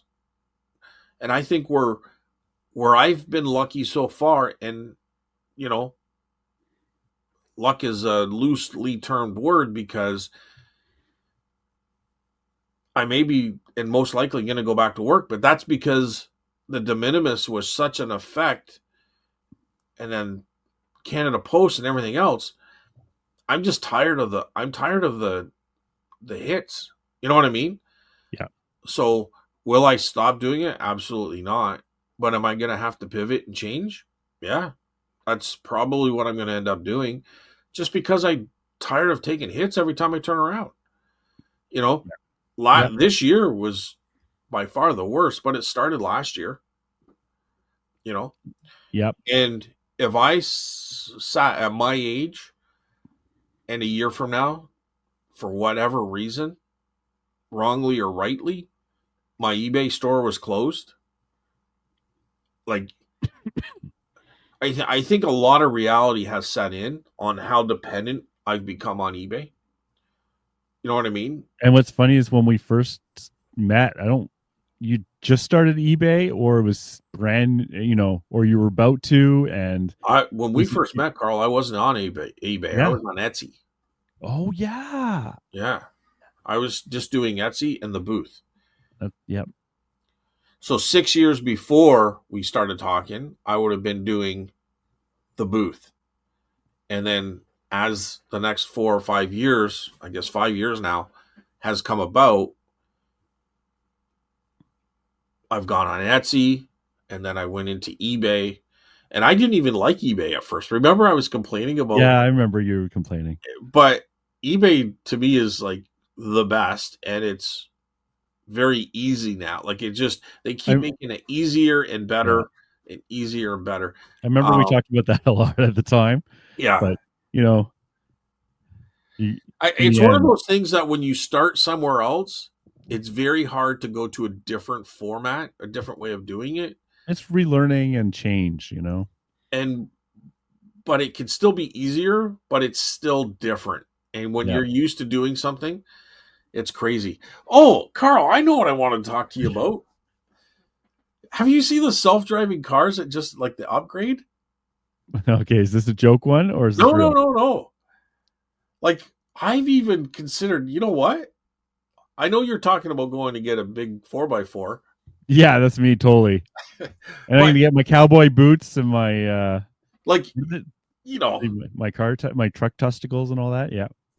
within another year or so, I may be interested in having a another vehicle of like a self-driving car, Uh-huh.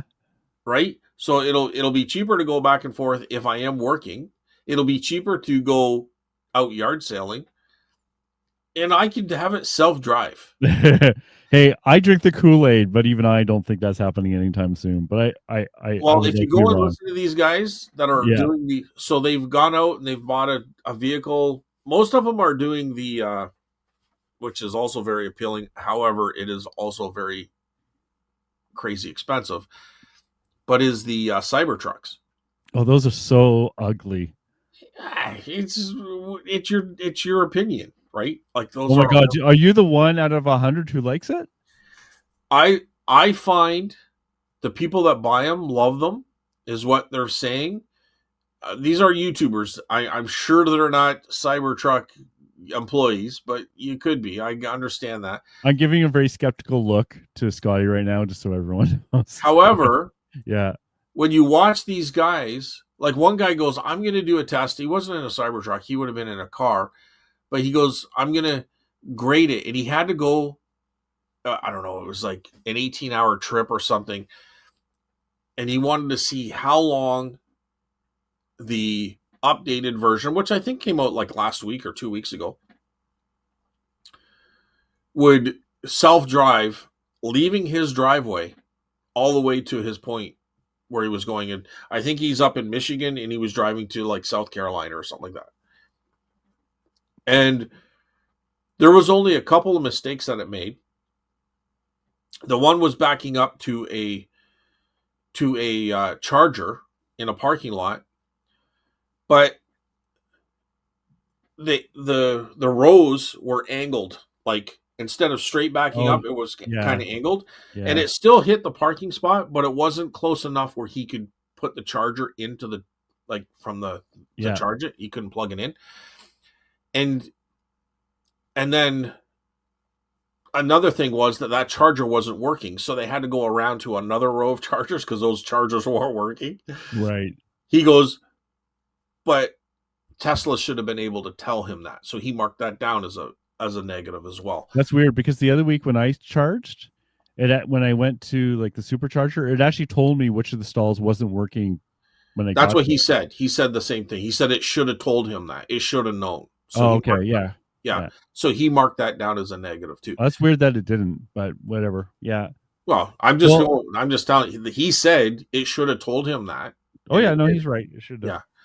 Yeah. Um, but then they were angled properly, which he felt they still should have been able to back into. But just watching how it works and stuff like that, and dude, I'm gonna go invest in Tesla in stocks. Because if they come out with the robot Tesla or the robo Tesla or the robo taxi, I think it's called. Have you ever Yeah. looked into that? You have to understand. I have changed my mind a lot, but Elon Musk is a dreamer, and it's so bad that even the people who drink the Kool-Aid, even the Muscovites or whatever they call themselves, Right. laugh whenever he makes a prediction on when something's coming out. Okay. The guy that's Openly laugh. the richest guy in the world, they're laughing at, is what you're telling Well, me. it's because he always says this is coming out like next year, but he's been saying that for like 10 years. And I'm not saying he hasn't done great things, right? But Well, his okay. his timelines are very optimistic. Okay. Now, because I have used self driving on my car, right? Because they But give you have you got the updated version, the most recent one? Because well, they're saying it's hands down better yeah, than the previous one, and then their first one they were laughing at because they were saying it was ridiculous. they like I watch a few of those videos and they always say that.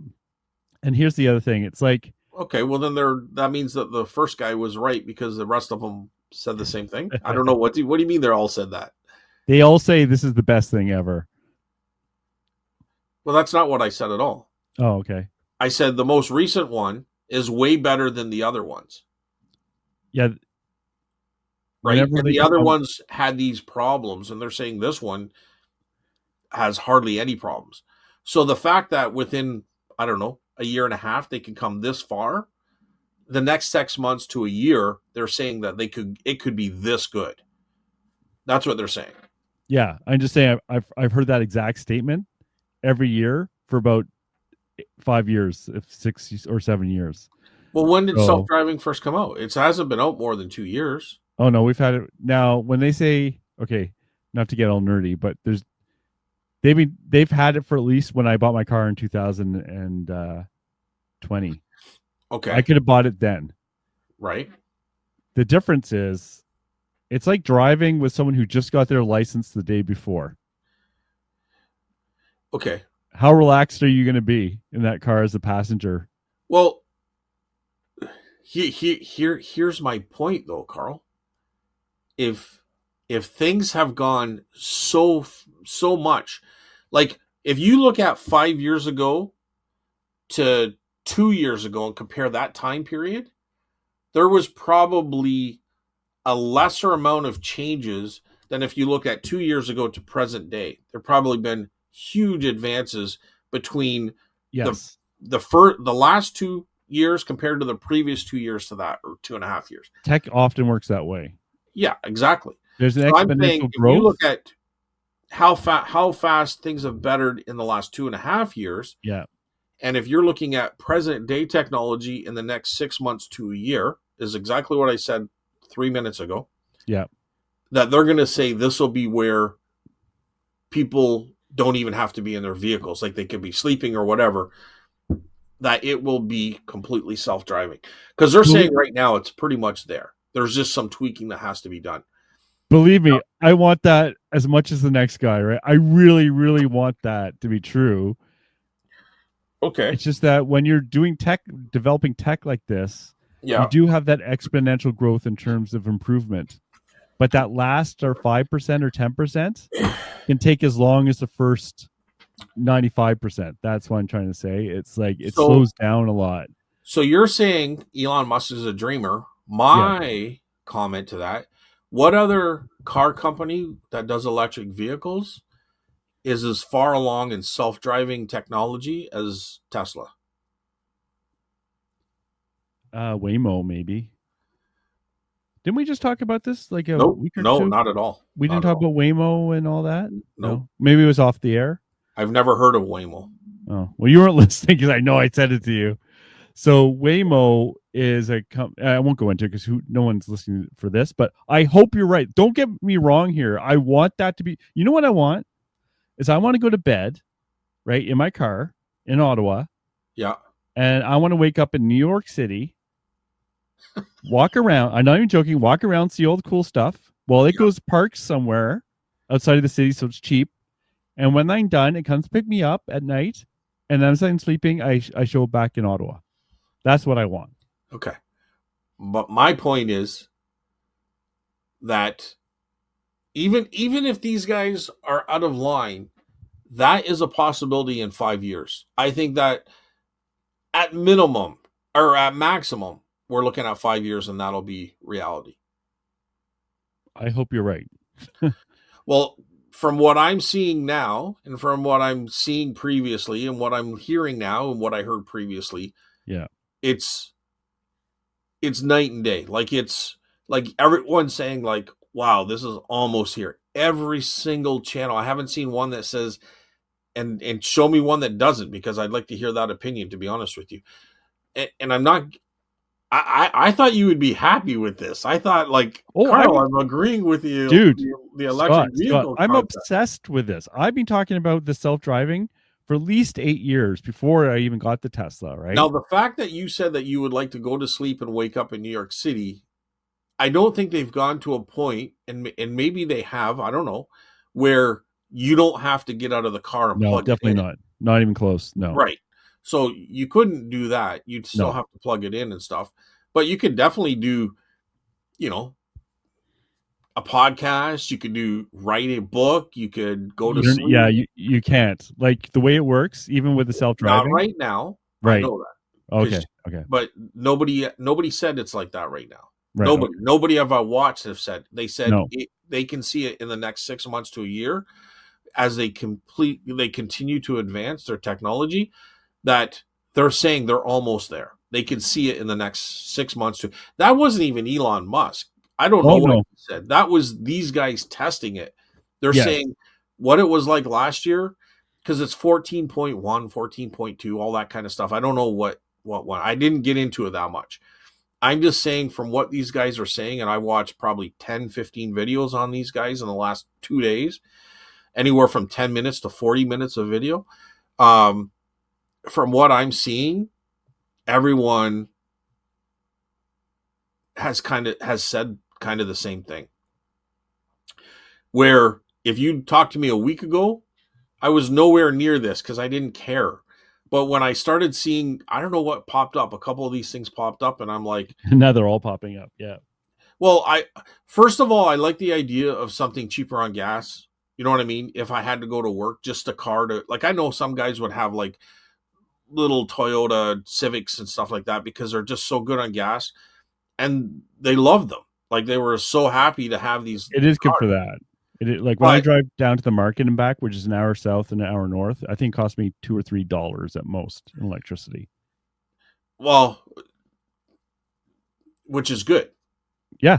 Right. So this is what I thought. I thought, okay, well, if I had to go to work And then all of a sudden the self-driving came on, and then all these cyber trucks came on, and I'm like, well, the Cybertruck actually isn't that bad. Like, I mean, I like my I was gonna say gas guzzler, but honestly, my truck is very good on gas. It's very good for a truck. I was super happy with it, but it also drops cylinders based on how you're driving and where you're driving too, right? So, like the amount of horsepower it's using, like it changes. Anyway, it was just something that was just kind of in the back of my brain. You know what I Yeah, yeah. mean? And then I'm like, all the self-driving technology and everything. I thought that's pretty cool because there's sometimes you just want to, you don't feel Nap. like driving, Yeah, and there's I just other want to times I nap. love driving. You know what I Yeah. mean? Yeah, I'm the same way. I actually enjoy driving my Tesla. I've never enjoyed driving before. You know But what started it is Joe Rogan started this thing because he got his Joe Rogan. Some guy did his car up, like revamped the whole thing, yeah. and he said, "I'm about to deliver Joe Rogan his Tesla," because they modified it for him. Oh, That's okay. what started this thing. Yeah. And then I went down that rabbit hole, and then all this stuff popped up. That's what happened, actually. Um. So anyway, that's exactly what happened. Can And you imagine how much that would, like for me, it's like when I get too old to drive or at night, like even now my night driving isn't as good as it once was. Like that's but here's the problem. Not the problem. Here's the thing. All this self-driving technology, and maybe I'm wrong because nobody said this, and I'm just guessing. Probably has a lot to do with the satellites above that Elon's company has put up there. Does that have it or no? no, I don't believe so, no. Okay, so it's all isolated within the car. Yeah. Otherwise if you lost connection, you crash off the road, yes. Well, I don't know. You definitely download it. Like I have to do downloads to my car to update it. No, but And I'm just wondering, how does the car see so far ahead? it uses cameras. There's cameras all over it. Because they see like craziness, like it's like what they see in the view on that console. Like, I don't know. There's Maybe if you're cameras. sitting there and you're not Yeah. watching a camera, then maybe it's different. But to me, it's just like I can't see what these guys are seeing ahead of them, but the cameras are picking that up. Yeah, the cameras definitely do. Like the camera can see a car in front of a car somehow. Yeah, I don't know how, but it that's does. what I'm saying. So that's why I Yeah. thought maybe it was all the satellite stuff that was No, no. okay.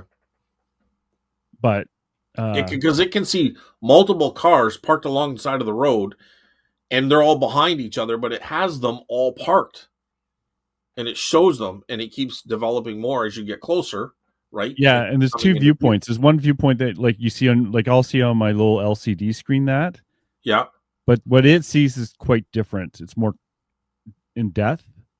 Like honestly, that thing I see on my little middle screen there is kind of like it's a gimmick, really. I never really look at it because it doesn't. It's not helpful, except for parking. For parking, it's helpful, but apart from that, it's not really. When I'm driving, I never look at that thing.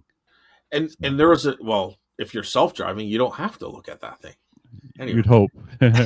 But they also had they were on this private track. It was a test run on a Yeah, track. It wasn't out in the public. But they had two cars, and the one car kept swerving into it, pulling out to it, and everything.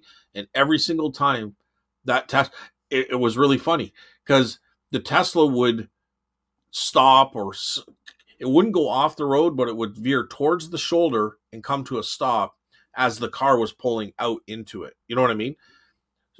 Like instantaneously, you'd almost think they were going to crash, and Tesla had complete control of it. And it got to a point where this guy kept swerving into him and cutting in front of him, doing all this stuff. The Tesla stopped, did a U-turn, and went the other way. that's weird. That's funny. It's like get away from me. Yeah, and it did that twice on two different tests. And the guy's like, "Oh my god, it's trying to get away from this guy." Yeah, So anyway, and they even had one where before it was always going like the speed limit or even sometimes a little less. But but now they have a Mad Max version, which is usually the guy's complaint was that it would go 10 I don't know, miles an hour and kilometers is different, right? But it would go a little bit over where in Michigan he wouldn't get a ticket, but if he goes in another state with a Michigan plate, they will give him a ticket. So he had to correct that. He had to lower it to a different standard where it would just follow the speed limit. Oh, okay. So that was interesting.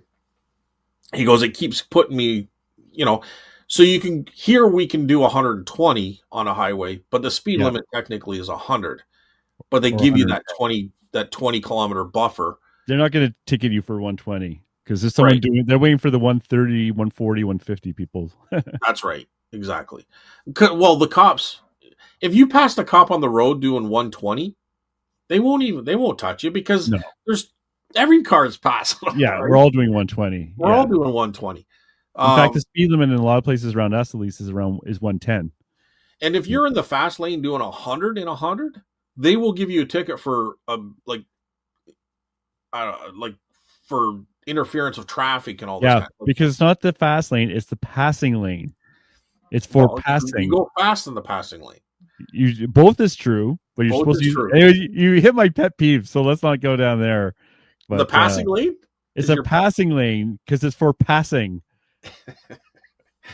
Well, if I'm passing everybody, it could be the Scott Sherman lane. Yeah, well, that's fine as long as you're passing people. All right, so let's head over to YouTube. Oh yeah, the show. We're doing a show. I just thought it was interesting. Oh, we got lots of comments to go through here too. All right, well, let's start off with Jamie here, right at the. I think that's what I got at top here. Oh no, okay.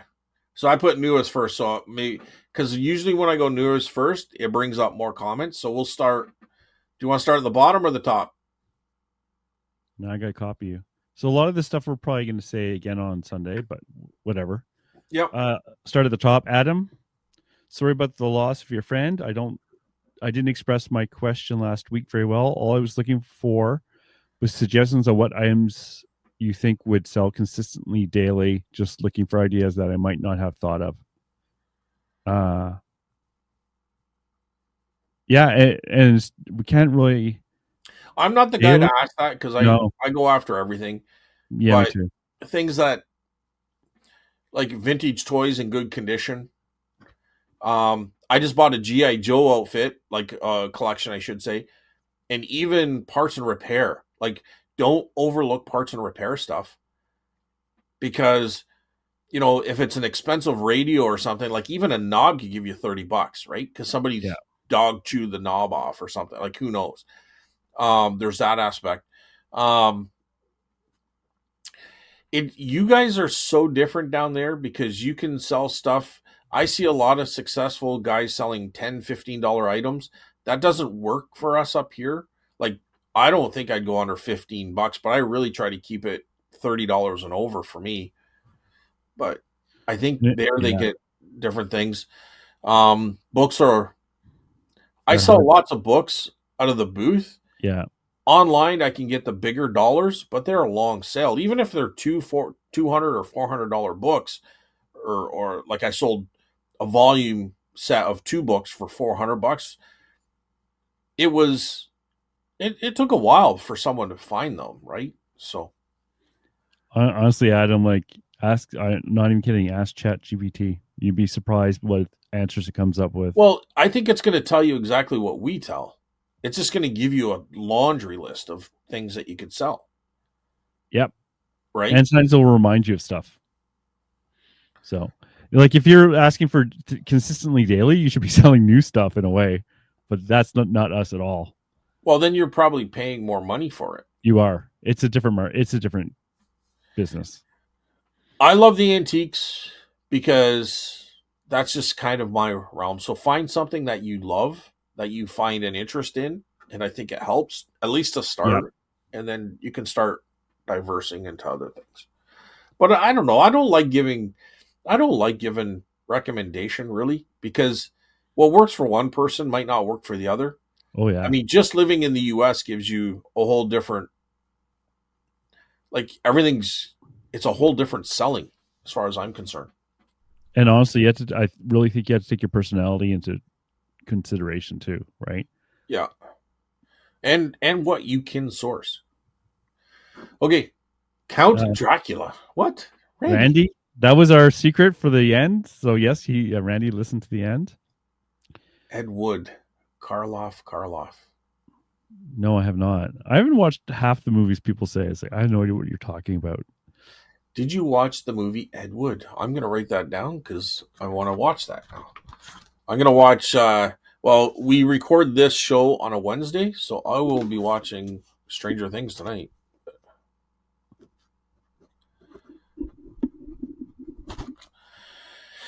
Did you get caught up into that Stranger Things stuff, Yeah, we're Carl? we're caught up to the latest season. Are you going to But, watch tonight? yeah, but aren't they all gonna be like 30 years old at this point? Like, Well, I know the one guy is. He's 33. Um, I'll give it a chance. a lot of them are in their early to mid 20s, but At just some but they're point, it also gets in like, college. So I mean, their ages yeah, aren't too different, but I'll give it a chance. Why not? it was a long time from season 1 till season 5. It's like sometimes it's better when a show just ends before it goes bad, but Well, like, I'm gonna I give it a mean, we had chance. COVID and there's a lot of complications, right? There's a lot Yeah. of different things that setbacks and stuff. So, and I don't think they realized the success of the show. So, I don't know. I heard, and this could be wrong, but I heard someone say that it was really only supposed to be 3 seasons. Is that Yes. right? Probably. But money.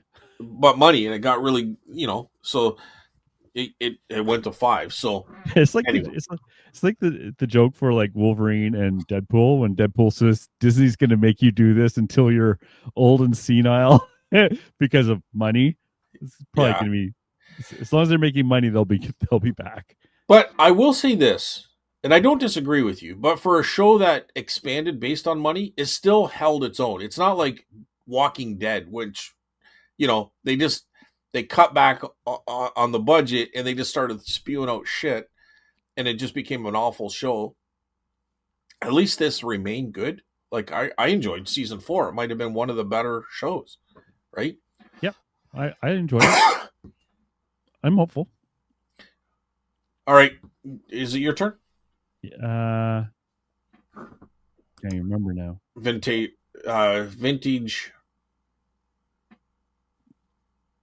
RS? Venturous? I was gonna Venturous? Vintage? Vintage? Vintage? All right, go ahead, Carl. Sorry. Very sad about Chris. Too young and son is never easy. Yeah. Uh, oh, here's a question for you. So maybe you should read this. No, go ahead. I already know Well, I can if I you read want. this. I read this one, so I already know the answer. So, anyways, Scott, yeah. Would you be agreeable to send Carl your sales data and let him do an AI analysis for you? And then Carl, you ask him questions to see if he can guess some of the results. From my experience, I'm often surprised at what the data analysis tells me. Other times it's validation. Sometimes I just use pivot tables. Actually, I don't know how to use pivot tables, but AI is a powerful tool as well. What question could you possibly ask me? Like, I I find this humorous because I don't know like what would I need to know? What would a spreadsheet tell me, Carl? And I'm gonna be I'll just answer it right now. Where your money's coming from, What's that?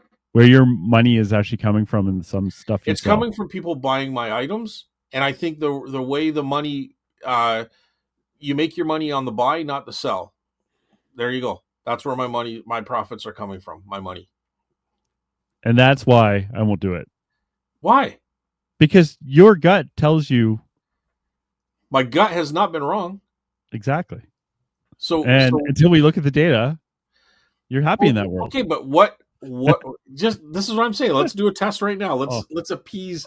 So what people might not know is Scott and I are very different when it comes to. Well, this person is like you. So put yourself in this person's position and ask away. If I did this for Scott, I don't think he would listen. I'm listening.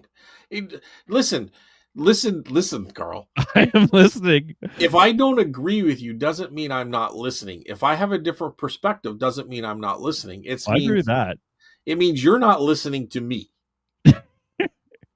right? Oh, Which is okay. fine. Which is fine. I'm just But saying what any I'm data saying I is, presented would not convince you of anything. convince me. Like I'm open minded. I don't need spreadsheets to tell me where to put something on a shelf. I don't need spreadsheets to tell me what items are selling because I know what items are selling. And that's why I wouldn't do it. And second of all, I know what items are selling because it's different items all the time because I'm only able listen, I know records sell, so if I see records, I will buy them, I will put them in my booth. But I don't see records very often. I don't have the source to do it. And if I had to buy records just to put them on my booth, just to sell something, it means I got to pay $5 an album and sell them for 10, or I got to pay $10 or $12 an album to sell them for 10. So a spreadsheet would tell me, Scott, you're selling a lot of records, but my mind, my heart, my knowledge, my wallet is going to tell me you're not making shit off this. But if I go and buy $50 for a Ronson lighter display case and sell it for $350, I know where my money is. My money was on the buy on this item that I know from experience is going to sell. I don't need AI to tell me that. So I don't understand the question. So if I if the question is deeper than that, then please explain. It's not And like I'm selling widgets brand new that I bought off Alibaba and I'm trying to sell them in a general store that I own. I'm selling antiques, collectibles. If I buy something for $50 and I don't sell it at $60, I know I've made a loss. So I will not buy that type of item or that item again. But like, where do I need to what could I possibly tell me to change the way I'm thinking? Like, what could it possibly tell me? And that's an honest question. Did you freeze, Carl? no, I'm Okay, actually listening to you're like everything you're saying, and completely I'm not still. And interrupting. I'm being a good boy and letting you talk. You were so still. I thought he's That's my frozen. concentration look. All right, so tell me, just appease me. Because your gut could be wrong. In what way, though? So And you're what is saying really I shouldn't buy? I should buy records at $5 a piece because I know they're going to sell. And by the time commission and everything comes off, I'm making $3 or $1 a record. where But to I'm put your energy put my energy where though? for sourcing, or what you should take out of your booth, or which categories you think are doing well but are not, and the data will show you. So Now so that being said, Scott, yeah. I'm not expecting, like, will admit I'm the other way. I was literally taking a tape measure and measuring my booth areas for square footage again this weekend, because that's who I am, right? I can't, I don't want to be you and you don't want to be me, right? We might take aspects of each other's like advice for sure, but we still have to be who we are, right? That's Well, also true, right? if this first of all, you're telling me Chat GPT can be wrong and not to trust it, and now you're telling me you ask it everything because you trust it. But It's a tool though. You have to use if it I right. was to say to Chat GPT, tell me how to maximize every square inch of this section so that I can put the most amount of money of stuff in here, right? But it doesn't account for three people looking at items and walking through my booth, or it doesn't account for the flow of traffic and how traffic can be best uh, put through my booth to get to the other side without too much of a maze, or if it doesn't tell Well, me, that is bad at. I tried to or it get it to doesn't do tell that. me the site where I should have something at the back of my booth that can see from the front, and that's why I put the tables there if you see it, but they can see it at the back, so that's going to draw them to the back, which is going to pull them into It my actually does. booth It did tell me that. Actually, it does past. talk about that. But I Yeah, don't need that to tell me that. I know that. So I what know. is it going to tell me?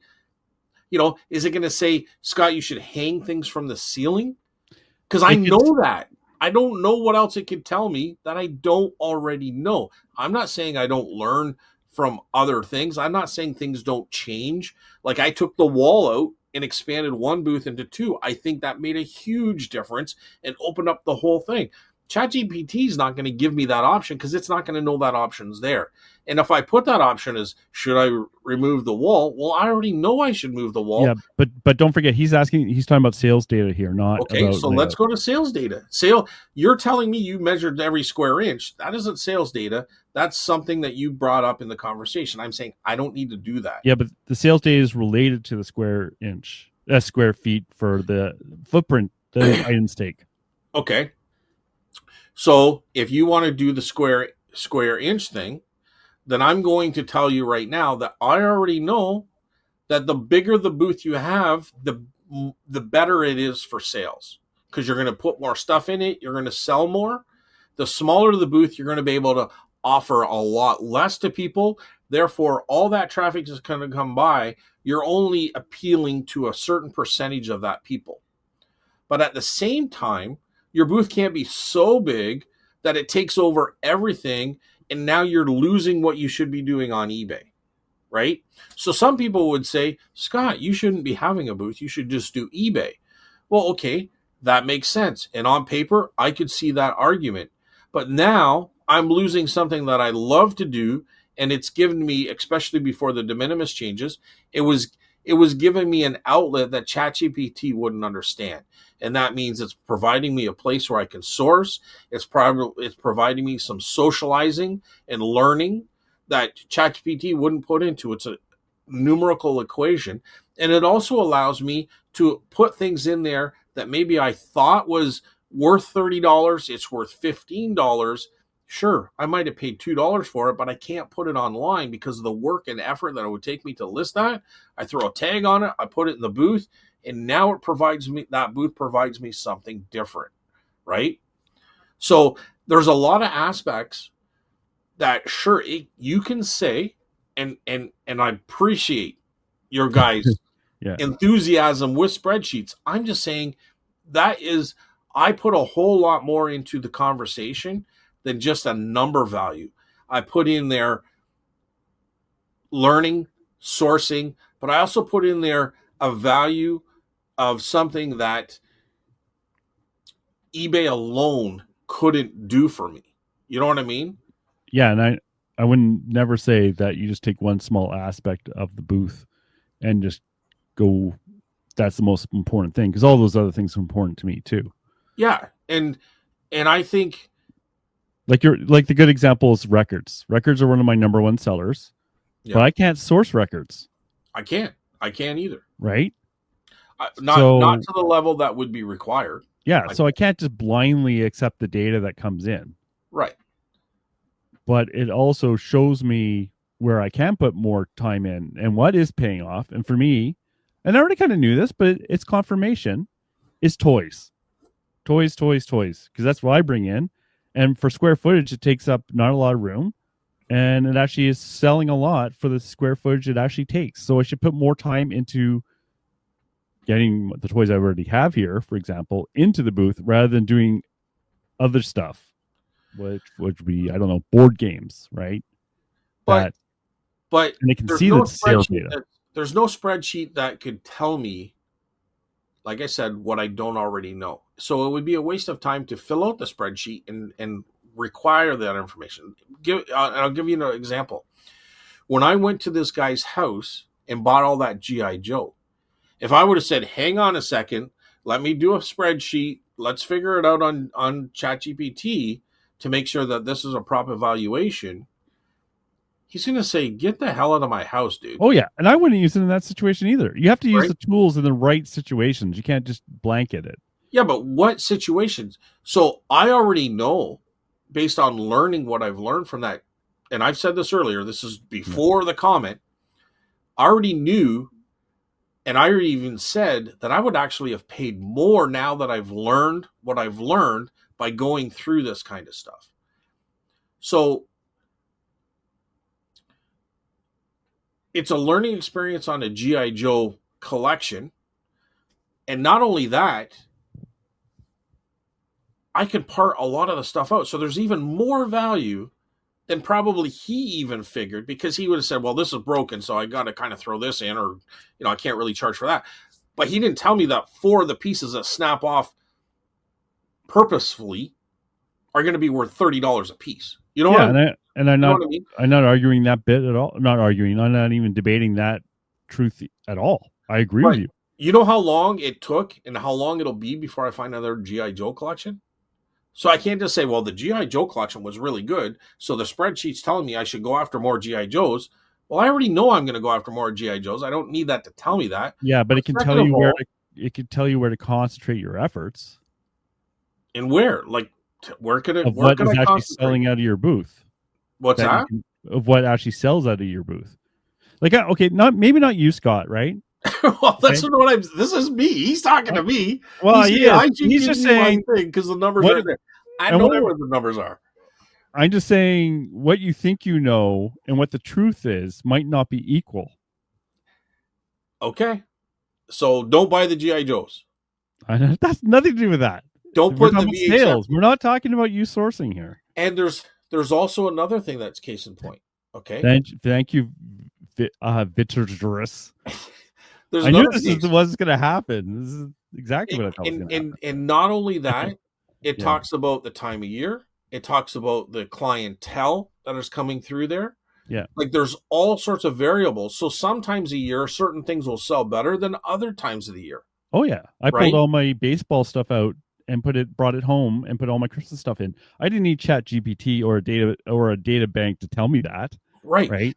And also, I know there's value in DVDs, but only because I sell only horror DVDs, right? So it could say, okay, you sold more DVDs than GI Joes, but you're making more money on GI Joes than DVDs. But my DVDs can sit in a place, in a tub, in a tote, or a couple of totes, where nothing else can really sit. So As long as not nothing else, only not as well. Wait, not only am I this is an making important sales in bit. the This is an important bit. DVDs, As long as nothing else goes in that spot, that's what that's what the data can show you, right? Like it can say that even though this stuff is in a bad spot, right? It's still not worth having it there. It's better to put anything else there. That's what the data can tell you if you decide to go down that route. yeah, but my point is, and I'm not saying it can't tell you that. I'm saying I already know that. I'm telling it that. Right. I'm telling you guys that. I've been I saying this from day one, dude. I'm not denying any of this. I'm just saying This is my point. It can tell me anything it wants, but I already you already know. know everything. And I'm not saying I know everything. I'm not saying I I know should it say all. know everything. I meant But you what already I'm saying, know how. but what I'm saying is, Yeah. I've already said this before. It's Yes. nothing new to me. It's No. nothing that I haven't said. And what I'm saying is that it's paying attention, it's being on top of things, it's being able to deal with stuff that you can actually source, which is Yes. just about everything, but really nothing. Like I can't go out and just find GI Joes every day, No. but obviously I can get them because I just did. Yeah. But I can't get them at will. Um, at Only least, a wish. at Yeah. least not like I might or I may not, depending on how much he's going to ask for that Fred Flintstone dinosaur combination. But I might not ever see that again. No. Right? And if it's in great condition, I might even want to keep it. Like I don't know yet. Like this is I one would of those. keep it. That's These going on are my one of mantle. these holy grail things that Yeah. it it may. I used to watch Flintstones all the time. I get hungry just hearing the music. I like So Pavlov's dog. right. So, but it might be something that I end up wanting to keep. But Yeah. anyway, I'm digressing. Yeah. What I'm saying is that it can tell me whatever it wants, but there's nothing that I couldn't justify the time to put in there that's going to tell me something differently. And I think at the same time, one of the benefits of a booth to be successful, one of the things that's required is to change things up. So if you're asking it, ChatGPT or whatever, if you're asking your spreadsheet how to maximize your booth, right? there's also other things that come into play. It could be you don't want to just put things too tight that they can't see the forest for the trees. And also, you want to change up the look so it looks fresh, it looks new, and it looks different. Well, that I actually do use ChatGPT for.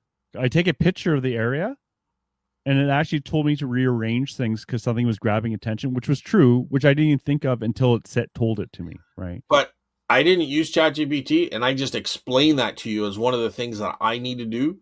So Yeah. therefore, there's another thing I do not have to go to ChatGPT to ask because I already know the answer. I know that I'm from just saying sometimes you experience, don't even know what you don't know. and I know that experience not just from my experience, but I've been told that by people who have 20 years experience. But that's And my point. I value their 20 years experience Yeah. more than I value ChatGPT. And I love ChatGPT. I Oh, love Grok. I love the technology. I'm I think it's happy with it. great, But what I'm but saying is, yeah. I don't need to waste my time on that kind of stuff and ask me. I can run my own thing. What I I just sold. But I you just also sold. have, sorry, you also have like 7 years of experience with a booth, right? That's what I know. That's what I said. So yeah, I know you said that, but that's kind of my point is that you've learned a lot. Oh, there's the sound we all like. Okay, what did you sell? Uh, Toy soldiers. Jesus, it's almost like it's a meme at this point. Well, What did you list? 50 Toy soldiers. What did probably I sell? Toy 50% of my soldiers. listings are toy soldiers, so it only makes sense. Oh. And probably 15% are books. So, but I don't know. I don't know. And it's funny because I was talking to the owner of the store the other day, Yeah. and they said, and I think this is just paying attention, Carl. If you pay attention, and you don't need this confirmation as in my mind. You do what you like to do. I would never tell somebody what to do. It's just so there was one of the vendors was commenting on how this year was slower than last year, right? Her booth. So the store is doing great, right? The store is having a really good year. And I was asked what my opinion of that was. And I said, well, I think last year was the best year I've ever had. It was an anomaly type year. And I said, I'm probably down probably about 10% to 15% over last year. And I said, however, September was better this year than it was last year. I had all these numbers in my head. I already knew. I didn't need spreadsheets to tell me this. So she goes, really, eh? And I said, yeah. And she goes, well, that was probably because we didn't really have a winter last year. And I said, that was exactly it. Our February and March, January is always strong, but February and March was really strong because there was no snow hardly. Oh, I'm jealous. And people were out and about. Like it was, I'm talking 2024. So we're going back like 2 Februaries ago, right? Oh, there it is. When they buy one, dude, they can't just, it's like chips for them, right? You can't just have one. You gotta buy more toy soldiers. So we're going back 2024 February. We're competing 2025 for 2024. So there which was 100% true, right? The weather, people, it was like 13 degrees or something like that on some days in February. People were like in go out and do something mode. God. But there was nothing to do because it was February and March and nothing opens really until April, May. So they were coming to our store. So it was a one-off type year. So you can't compare this year to that year because that was an anomaly type year. But we're only down 10%. So the store is still doing very well, despite we had a normal winter. Then I come home and I was about 10%. I think it was like 12%, but it was just a slightly less amount. I had it in my head. You know what? It was between 10 and 15%. That's what I had told her. I come home and it was around 12% less than last year, and my September was a better year. I didn't need ChatGPT to tell me that. I had those numbers there in a conversation because I pay attention. You know what I mean? And you remember. And second of all, it's easy. I don't this I mean, eBay does it, but our store has a software where it tells you everything right then and there, That's so good. Yeah. right? So I don't need to filter those numbers into a chat GPT or a spreadsheet because they're kind of already there. So if I can just base it off everything, I can I can tell you I average probably about 6 to 10 books a week. I'm probably selling 30 to 40, maybe some depends on the value, but some people come in and buy 4 or 5 books at a time. Some people buy a volume of books, which then skews the number because it's probably $60 to $100 for that volume. But on average, you know what I mean? And I keep buying books. Do I fill my whole booth up with books? No. First of all, that's a lot of lugging. That's a lot of work because books are heavy, but you need the right type of books. You know Yes. what I'm saying? Well, that's why you have to take into the square footage into account, right? Like if you had 99% of your booth was all books and 1% was like, I don't know, watches, you might sell more in value in watches in a day than gold than the watches. I mean, you might sell more in value in the books than the watches, but most of your space is taken up by books. That doesn't mean books are better than watches. You have to take But both into account, but right? you also have to figure out how much are you paying for the watches compared to the books, and how much can you source good watches, and how much Yeah. can you source good books. This is just one piece of data amongst all the data. But You I cannot think you can't isolate one piece of data and say there's the answer to that one single thing. You have to well, take you have to look at that's the what I'm overall. saying, and that's what not you guys are telling me. You guys are telling me I need this data system to tell me, and I'm always saying, well, there's lots of variables involved, and I've already known that through experience. Yeah. And I'm saying not everyone's you too, right? Like cuz like I can tell you there's people at the market, and I think I mentioned this before, who will buy something for 100, sell something the same thing for 100 and think they made $100 that weekend. So, They're do you definitely think that people like that. person knows how to operate a spreadsheet? That's the problem. They need to. I Well, think there's honestly, they more do. problems involved if that's the case, dude. They're probably not even doing any accounting. They're probably Oh, not even writing down when they sell something, I don't know. right? I don't know. So, Those type of people to me don't last long. or they last forever because they're retired and they don't care. Yeah, and if you don't care, then why waste your time caring? If you don't care to begin with and you're happy with the way things are going, then who cares? Why waste your time on a spreadsheet? Because you don't care. I They don't know, might dude. I don't know. care, But but if they you care, don't. if you How care, about this? They're happy in their ignorance. that's fine. I know a Yeah. lot of people like that. I'd spend half my life in that mode. So, anyways, thanks for the comment. Yeah, thanks. But like, I just want to end it like this. When you buy a variety of different things, you can't hone it down to one thing. You know what I mean? Like people would say, "Oh, we got trained people all the time." My trained stuff is the high end trains, and it'll sit for a little bit. It'll sit till I get that right buyer to come along. But that's the nature of the game. So that's a whole different story. You know what I mean? Because the nature of the game is wait till that right person comes along. But that right person might come in once every 6 months and they might buy 4 or 5 trains at $300 a pop. Yeah, and that's why you have to take time into consideration. You can't just like self isolate And and one weekend or something, right? and then you have to figure out which items need to be locked up, because not only is it theft, but now if they touch something, it could break. And that could bring the profit from 100 down to 20 because it's broken, or to zero if it's glass and they drop it on the floor, which has happened, but luckily it wasn't expensive stuff. But so I've got a bunch of hotels. They're German Oh, hotels. they look so good. Is that the one They in the look, green? but dude, they're so fragile. They're old, first of all, and Yeah. second of all, the little people, the little antennas. Like if I left them out on a counter, They're going to break. People are Oh going to yeah. sneeze and they're going to shatter.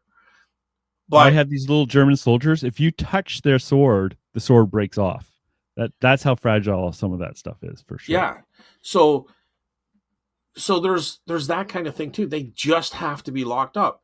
Now, when I got them, I didn't just go out and buy them. I bought the entire collection of a train set of train stuff, but it was higher end. It was Rocco, Fleshman, it was Mhm. Rivarossi. It was higher end stuff.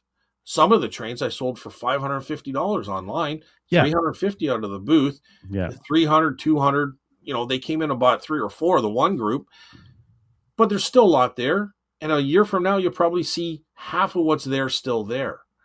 But that's part of the game. That's why you have a bigger booth so you can kind of offset all that kind of stuff. You know what I mean? I I I I don't know how else to say it. I pretty much say that what you want to accomplish is you want to set a goal of what you need to get out of it. And what you have to do is figure out what you need out of it, how much percentage is coming off through commission and rent with your cost into the items to get your profit. And that rule is don't pay more than 30% because you have to have some sort of rule when you're out buying, right? Yeah, I agree with that. You have to Like, have a set of yeah. some sort of, if I can get it for 10%, I'm going to get it. But if I can only get, like, if I only have to pay 10% of what I can sell it for, I'm definitely going to get it. But if I have to pay 50% of what I can sell it for over 30%, that 50% is questionable. That 30% is a no brainer.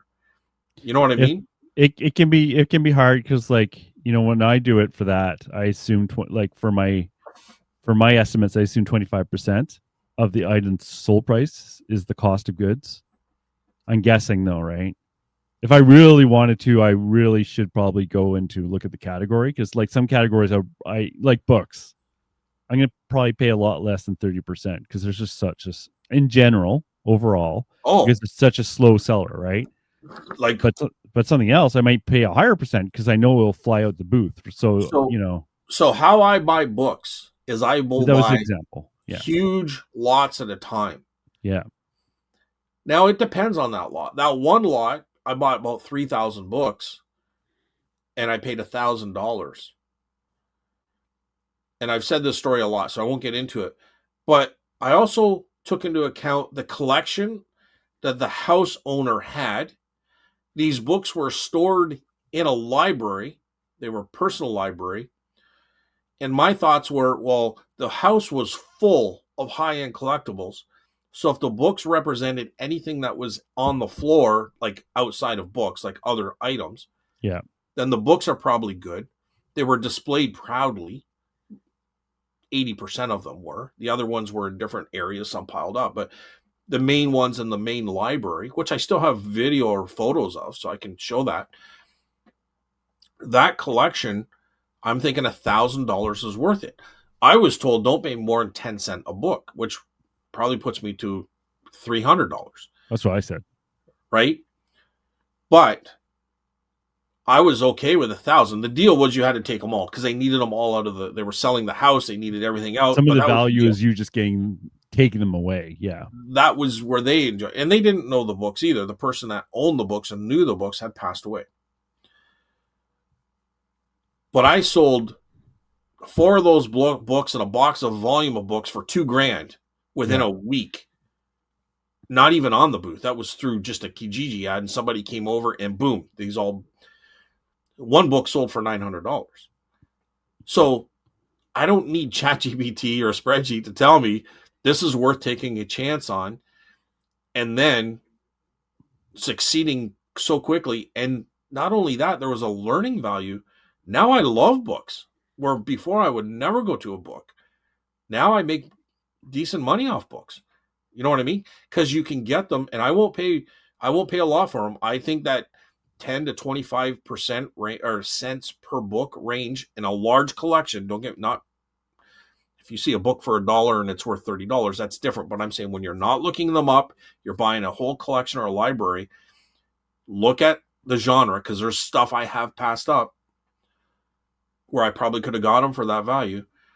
But the car manuals, for instance, all those car books, huge, huge score. And that was $500. And I probably got 1,000 books in that. But I'm just saying there's so many things in place that I think I don't know. I just don't I don't know. Yeah, and like I said, the argument was never about that. It's about your sales data, but my sales data includes that. Hmm. Right? It includes that, because I'd have a variety of different things, and that is part of getting your sales data, because I can't find just records, which not necessarily are the best thing anyways. I Yeah, can't find it's like I said before, the data you can't take in isolation and just take it as the answer. It's just one of the factors. So I think if you were in a retail store and you needed to know, like, say it was brand new items, that might be a different ballgame. Retail this would be a lot more important for Right. sure. And you can bet you Walmart has whole teams of people 100% doing this stuff, right? That I could see completely by shelf level, not even by the footprint, but by, is it on the middle shelf or on the top shelf? But at the same time, what's the turnover rate? What is the space it takes? What are we buying it for? Like does it sell better on weekends, or like, I'm sure they do all of that to like the ninth degree, but at the same time, what your items are. You can buy 10 of the same items at the click of a mouse. You can buy 100 of that item. You can repurchase that item if you need to. I can't. There's no doing that. This is right. Definitely not arguing this part. When I find a piece of furniture that has sold, and I'm not saying I don't even have a price at this range, but has sold out of the store at $800, which I thought was extremely high and extremely lucky. But if I can find it for $10, it's a no-brainer, dude. But that ain't going to happen all the time. I can't click my mouse and find pieces of furniture for $10 that sell for $800. You know what I mean? I've only got mine listed for $350. I think $800 was a one-off. But I can't click my mouse and just keep buying those pieces of furniture for $10 because they're selling. Or pay $100 and sell it for $500, like that combo sideboard and cabinet. Yeah. I'll never see that sideboard and cabinet ever again. No. So it's completely different compared to a store. Well, like a retail store is a different retail store. Yeah, for sure. So in a retail store, I'm going to say, which I just said, is I can understand where that is necessary. Especially if you're a chain store or you got employees and you got all sorts of other expenses involved. It's completely different. If you're not doing it, you're not in business, basically. Right. Well, I think you have to do it just because a lot of times those guys, I think, probably get loans to buy all their inventory.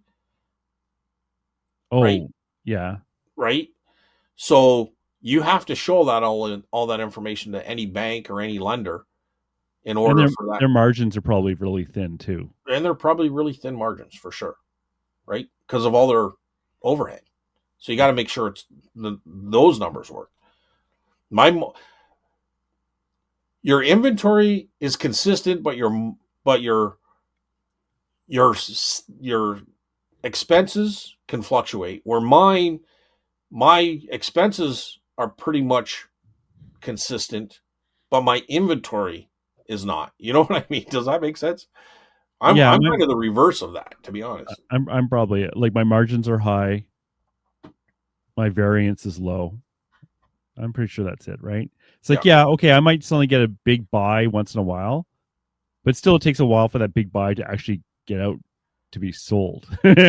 So it evens out kind of, really, right? Yeah. But pay attention for sure. I don't care how you do it. I just know. I don't know. I don't know how I know. I just know. I don't know.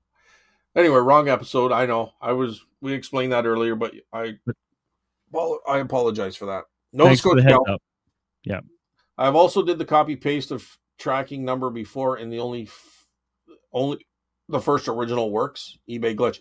I've never checked it before, so that's interesting. I'm glad you said that because that makes sense then. If usually the first one's the only one that works.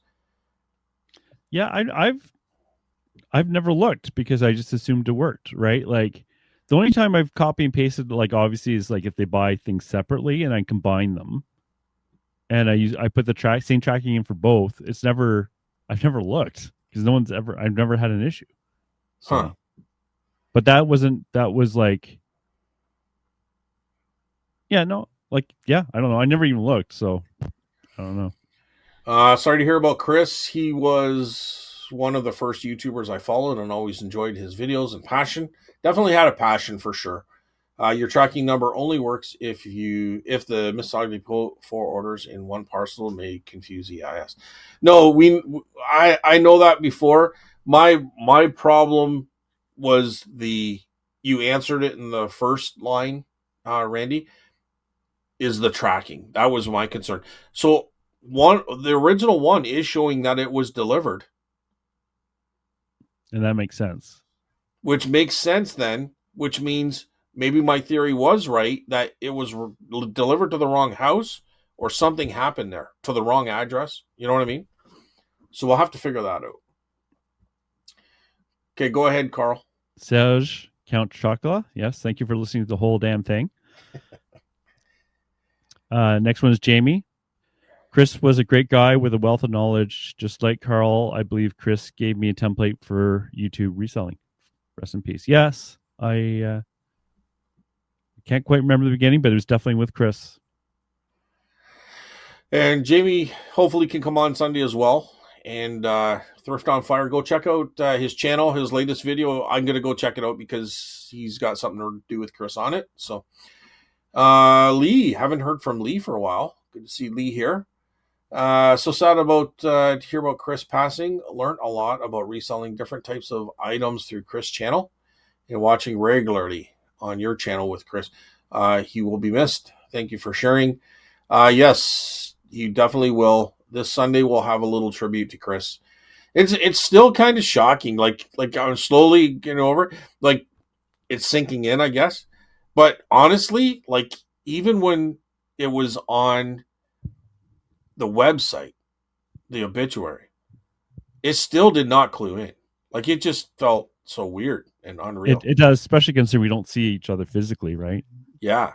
Like it just like it's craziness. But go ahead, Carl. You're Next next. one, Fish Fanatic. So sad. Definitely going to be missed. He was so consistent on YouTube. I had already missed his presence, not knowing what had happened yet. Thanks, guys, for bringing this to our attention. Rest in peace, Chris. Yeah, good to see Fish here. Fish will probably be watching the Sunday show that's coming up. So, yeah, yeah, I agree.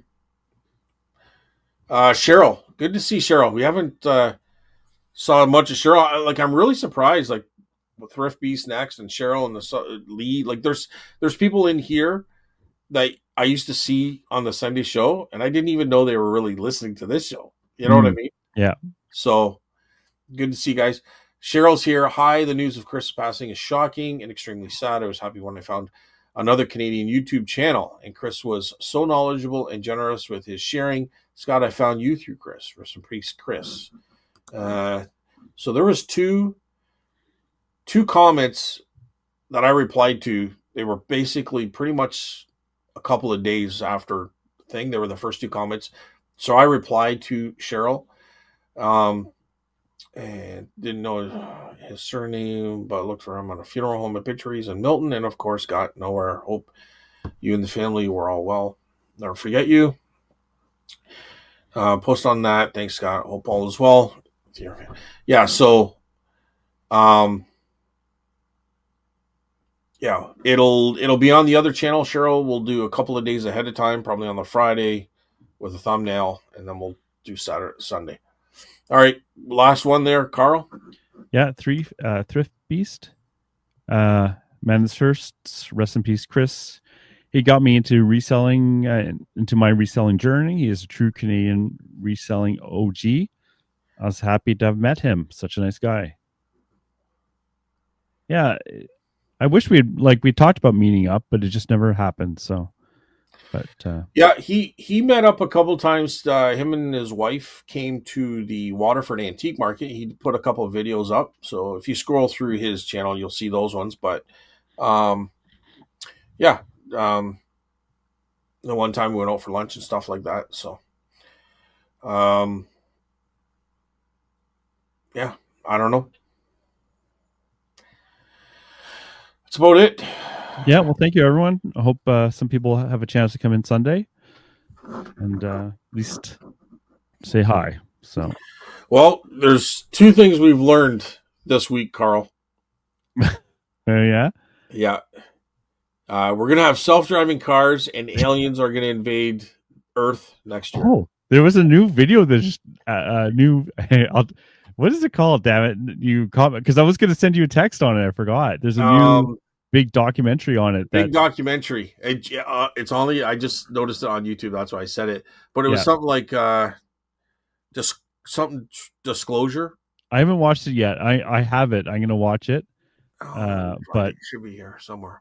yeah. Anyways, it was just I was going to supposedly there's nothing new in it, but it does a good conclusion of all the UFO stuff. Yeah, something disclosure, and I think it's on Prime, but you have to pay $20 to watch it or Yeah. something. Yeah. But yeah, so 2026 is going to be huge. There we go. It's either going to be robots or I aliens. Something's I going to just take over. can we have some boring years? That's we've had too many Dude, exciting years. I don't know. I'm looking for some change. Like, aliens. How does More change. like that is awesome. Like, Well, let's it go. depends which type of aliens we get. Oh, it don't matter. It doesn't matter. It don't matter. Let's go. Wow. Dude, what does it matter? We might as well do it now when we're young, because in 10 I'm years, not young. 10 years we'll be too old to take on the AI. So we might as well take on like something that bleeds. Dude, I get winded just going up the stairs now. Just keep going. You just got to do it do it for an hour a day, Ooh. up and down the stairs. Then Yeah. you'll be fine. Put on a backpack, then just keep putting on more weights. Anywho. You're not liking that idea, Carl. No, not one bit. Yeah. Like, what would you? That's the question to see if you heard it to the end. Aliens or Terminator? Like, what would you rather fight? Just put in one of Oh, that's a good. Yep, there you go. That's perfect. It's either Alien or Terminator. There you go. I think I'd rather fight aliens. I think AI is just too craziness. Like, as long as it bleeds, it's okay. Yeah, I think I would rather take on Terminator. I don't know. Maybe the bleed, because if the aliens are here, they're already well advanced. If it bleeds for 7 days and still lives, like, I've dealt with that before, and there's no Terminator that can put up with those. If aliens can get here, they probably already have AI. You didn't even get that one. The ladies will get it. I'm just joking. But I was pretending I didn't understand. Oh, well. It might not have come out as funny as it was supposed to be. Done, everyone. Woo! All right. Everyone have a good week. Yep. And we'll talk to you later. Probably might see most of you on Sunday night. Awesome. All right. Have a good weekend, Carl. Have a good week, Carl. Have a good week, everyone. Sell lots and work on those spreadsheets. Okay. Bye, everyone.